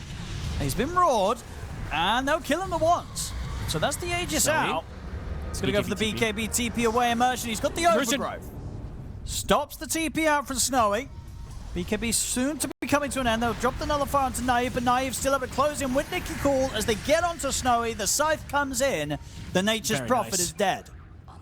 Really like this play. Good usage of the Aegis. Doesn't matter if you die, just go aggressively forward with it. Get these kills, stop them from being able to just rat around the map. Mirage will be able to just take out the courier, though. And how much can they actually get out of this? They do get a nice Nature's Prophet kill, but doesn't look like they'll be able to get into any type of push out of it here. Back to fighting. Back to finding the rats. BKB done now for the Storm. So I'm wondering now, do you, for the Nature's Prophet, do you want a secondary Dispel, or are you just going to rely on allies? Because the overgrowth tends to be a problem for a lot of cores if you just have BKB. Usually it's a Manta or a Satanic as the secondary, as a Dispel, but right now not seeing him queue it up. That's true. Yeah, Satanic would feel kind of nice. Dire But I maybe think maybe so, it feels right? he wouldn't do enough damage. Maybe. Power Rangers are starting to get, 6k lead. Starting to get the ball rolling again here with these double hexes, too. Mirage does have BKB, so it does have protection versus it initially, but if he doesn't get the BKB off at first, can't just get burst.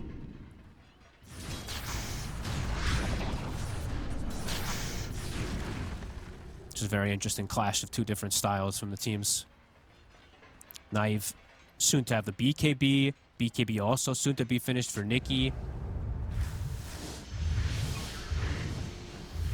Maybe Alberca switches. We'll see if he does still. Because he's on a beyond godlike streak. That's the only reason I'm thinking he might deviate on the build a little here, rather than going full aggro. Because if you do die once on the Snapfire, you're going to give a ton of gold. We'll have to see. Very ready around their strong team fight. Looks like they're setting up for something down there. Maybe expecting someone to go through the portal. They were hoping. Not going to be the case. But they will build a setup for the Tormentor. If they'd like to. Rockets flying overhead. I mean, they're just waiting. They're just chilling. Anticipating for someone maybe to TP here. Maybe they're like, oh, maybe NP TP's here or something, but not going to be the case. Dire's top tower Meanwhile, the whole map is getting pressured now. The Nature's Prophet Treants pushing the top tower also. How's Snowy's next item looking? Small crit. He's got to be careful, as we said, with the BKB in particular versus that overgrowth. So he's going to be one of the most annoying things for all these cores. He gets it. Ooh, I think he does. One of the first times I think me and you are casting, the Silencer does not get the shard. Neither of them. That's true, yeah. That does tend to be the case. Usually ends up getting the most useless shard ever. Instead, they get two very good ones. They get the tree one, and they get this Lesh one, which of course has got it nerfed in time, but still very effective in a lot of situations. But 9 to 22. It is slowing back down. Oh, Alberca. Okay, Global Silence comes out as well as the Hex onto Mirage. But Alberca... Oh, this is so much gold. He's got Immersion coming over to help out. Gets the Overgrowth onto the two of them, but Alberca is still going to die. Dollars. And might get more him. Big Straight dollars. over to Immersion, finds him in the trees. Both of them And a dead. gem. Uh-oh. I mean, it's just slowing down again from powering. It's slowing down too much. It just feels like they're not doing a huge amount. They're splitting up too much, too, is the problem. I know, I can see that they're like, oh, we're near this next item, right? I think maybe they're saying that, hey, we're near next item. Let's split up a little. But the whole concept around HULIGANI is split them up and catch them when they split up. And right there, we see it come into play, and Mirage gets the absolute biggest kill he could have gotten in the game. How much was it? What, 1,300 that he gets from it, at least? Plus a gem steal. Well on the way towards getting the Parasma. Yeah, pretty absurd that he's able to get that. And the levels you get from it, too. He's now level 23. This Snapfire was higher level than him, if I'm not mistaken, just a moment ago.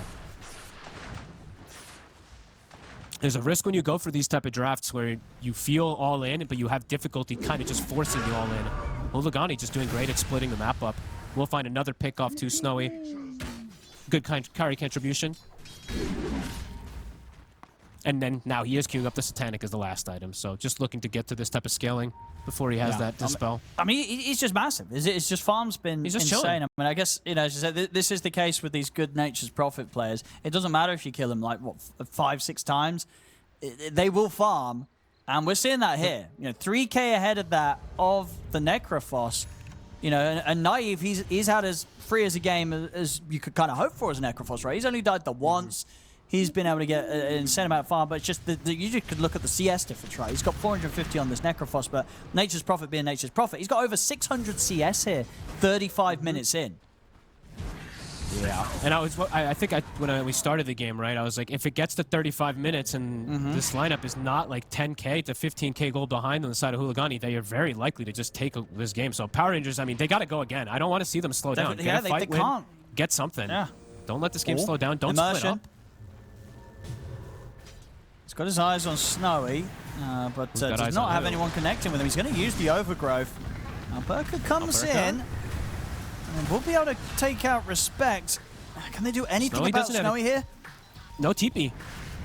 He's got BKB. Backup's coming over. The Hex will catch him. They look to try and burst him here with the Scythe Cookie. They've got him. Got him. There we go. They'll bring down the Nature's Prophet. The fight will be theirs, Power Rangers. I think he had TP'd to base earlier and then TP'd out for the kill, so didn't have the TP to immediately TP away after getting the kill on the tree. Ends up getting killed to help out his buddy. They will recover the gem, but good kills for Power Rangers. Can they turn it into anything, though? Because they do get it. Yeah, it's like, okay, they've killed the Nature's Prophet. They've got to do something. But now what?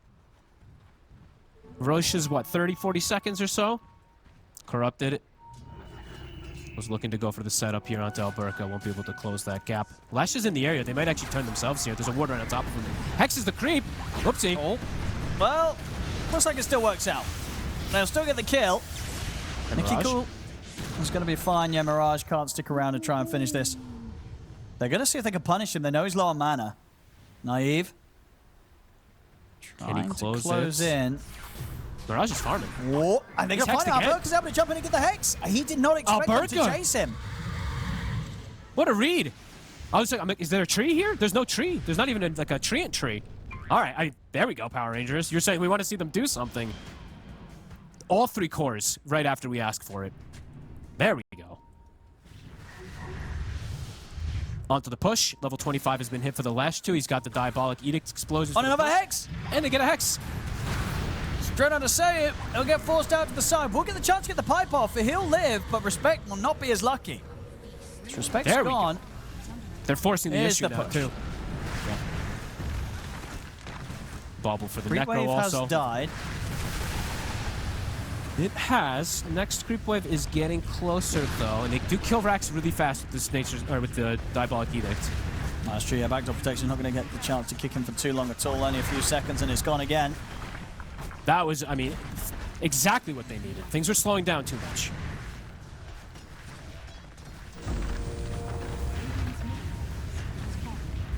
But now it's at a 14k lead. There we go. Gotta be able to pick up a lot of items too. I'm waiting to see what Nikki does queue up because you were mentioning that Aghanims from earlier. I mean, now he has the way to consume it, so maybe he thinks about it. I've seen Leshes not buy the Aghanims even when they had like 15k gold though. Yeah, I mean, I think you're right. It's just because it can get countered so easily. You just get one nullified and then it's gone. And they already have a nullifier on Corrupted, so. Yeah. Okay, so that was exactly what Power Rangers did. Power Rangers needed, right? For such a long time building up this lead, it got slowed down, and then bam! Massive kill on the Nature's Prophet, and the Storm, and the Beast, and they get a Rex, and it's without a Roche. So now they can back up, finish off these items with this 15,000 to 20,000 they've picked up, and look to set up for that Roshan. And 25's been hit now for Alberca. Huligani, do you smoke up and contest the Roche? Maybe if Snowy has Satanic. If Snowy has Satanic, I think you can contest it, but without it, no. They're gonna come out, though. They're looking for it. They gotta at least check it. Seiyu does have rockets. Nikki, full Octarine instead was the choice, by the way. Double globals at the ready also.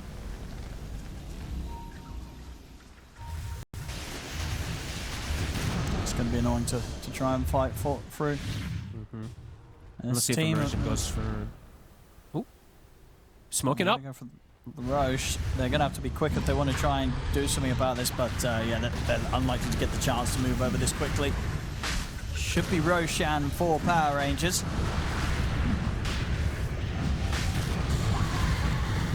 Gotten some big pickups after these last few fight wins too. Full refresher for Alberca, level 25 hit. Full, I mean, they actually just got like 20,000 gold off of that sequence, so it's pretty massive for them. Exactly when they needed to too. As Mirage, how close is he doing for the 25 Parasma? He is getting close to it. And as you said, Snowy is close to Satanic. Snowy does have some slot issues though. So even when he does have that Satanic, slotting it in over the treads, be a little awkward. This ward from earlier might just get them another catch. Yeah, let's just overgrowth onto the Bane. They're actually global on top of that, so a couple of ults drop for that. Just gets the support kill. And Nikki with this Lash, man. 8-1 and 12. Only the one left so far. He's been the rock for the team.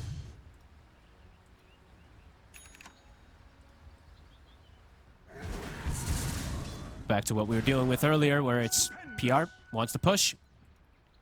Huligani wants to keep split pushing, at least until this Aegis is gone. Or until a high ground. We might look to defend around a high ground push here still. Since they have gotten to these items, level 25 now for the Storm.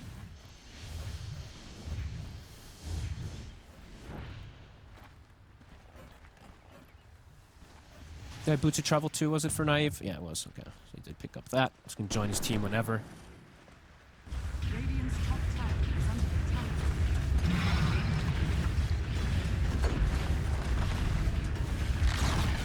Immersion's going Ags. He's got it done this game. We'll be able to have that. He is going to be tanky. Does put you at, what, 5,500 HP when you pop it, so we'll be able to soak a fair bit.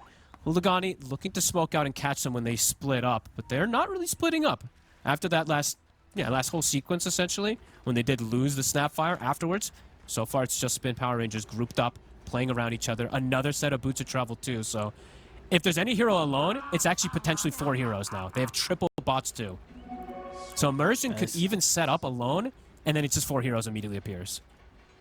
This is pretty risky. I'm definitely feeling that they have to take these risks now. They know that the game is in a difficult position.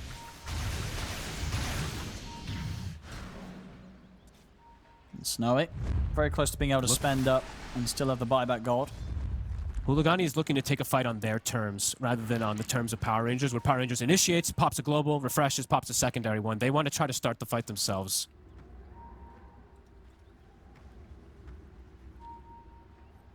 But it looks like Power Rangers, they're the ones reading the moves perhaps here. They see these treants down here. Is Mirage going to show himself? Naive. Go for this play. This is aggressive, though. Oh, there's the counter play. Global comes in, they get the jump onto the Bane. See them turn and get the catch on a Mirage. Scythe comes in. It's the 2 of them punished. Overgrowth also on to Seiyu. They'll be able to get themselves the 3rd one from this play, as they were immediately ready there to react to that attempt from HULIGANI.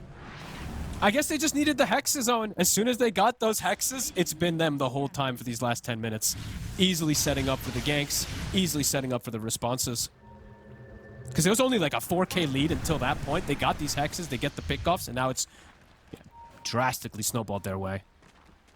That's been nice play from Power Rangers.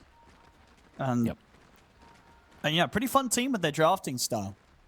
Something a little bit different to a lot of the other teams here in this European qualifier. Not afraid to kind of pick these less popular heroes. Indeed, maybe Silencer, that might have to be something that you take away from them. Sure, they lost a game, but still, that one was close, and it clearly is the comfort pick here for till the end. And it trips people up, too. Like Mirage, I swear, multiple times now we're seeing he just gets caught by globals. I think 3 times this game. It's been able to trip him up, and now double globals as the game progresses are hard to play versus. Second set will go down, still ages for 50 seconds.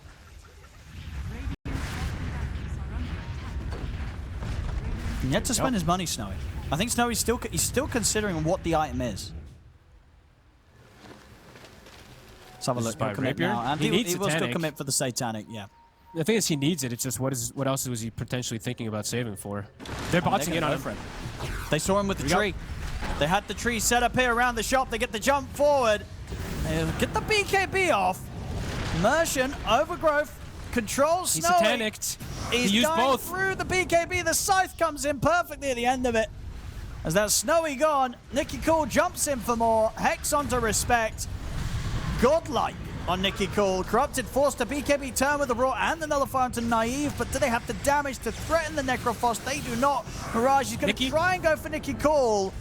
Continuing to chase him down. Can he finish off this Lesh? Nicky Cool finally dies, but they've used 2 buybacks for this. And Snowy, he pulled back and TP'd over, but he gets caught by the Hex into the cookie. He pulled back for this. He's healing up, though. He'll get the Satanic off. Doesn't matter. A second cookie comes in. It's a die back on Snowy.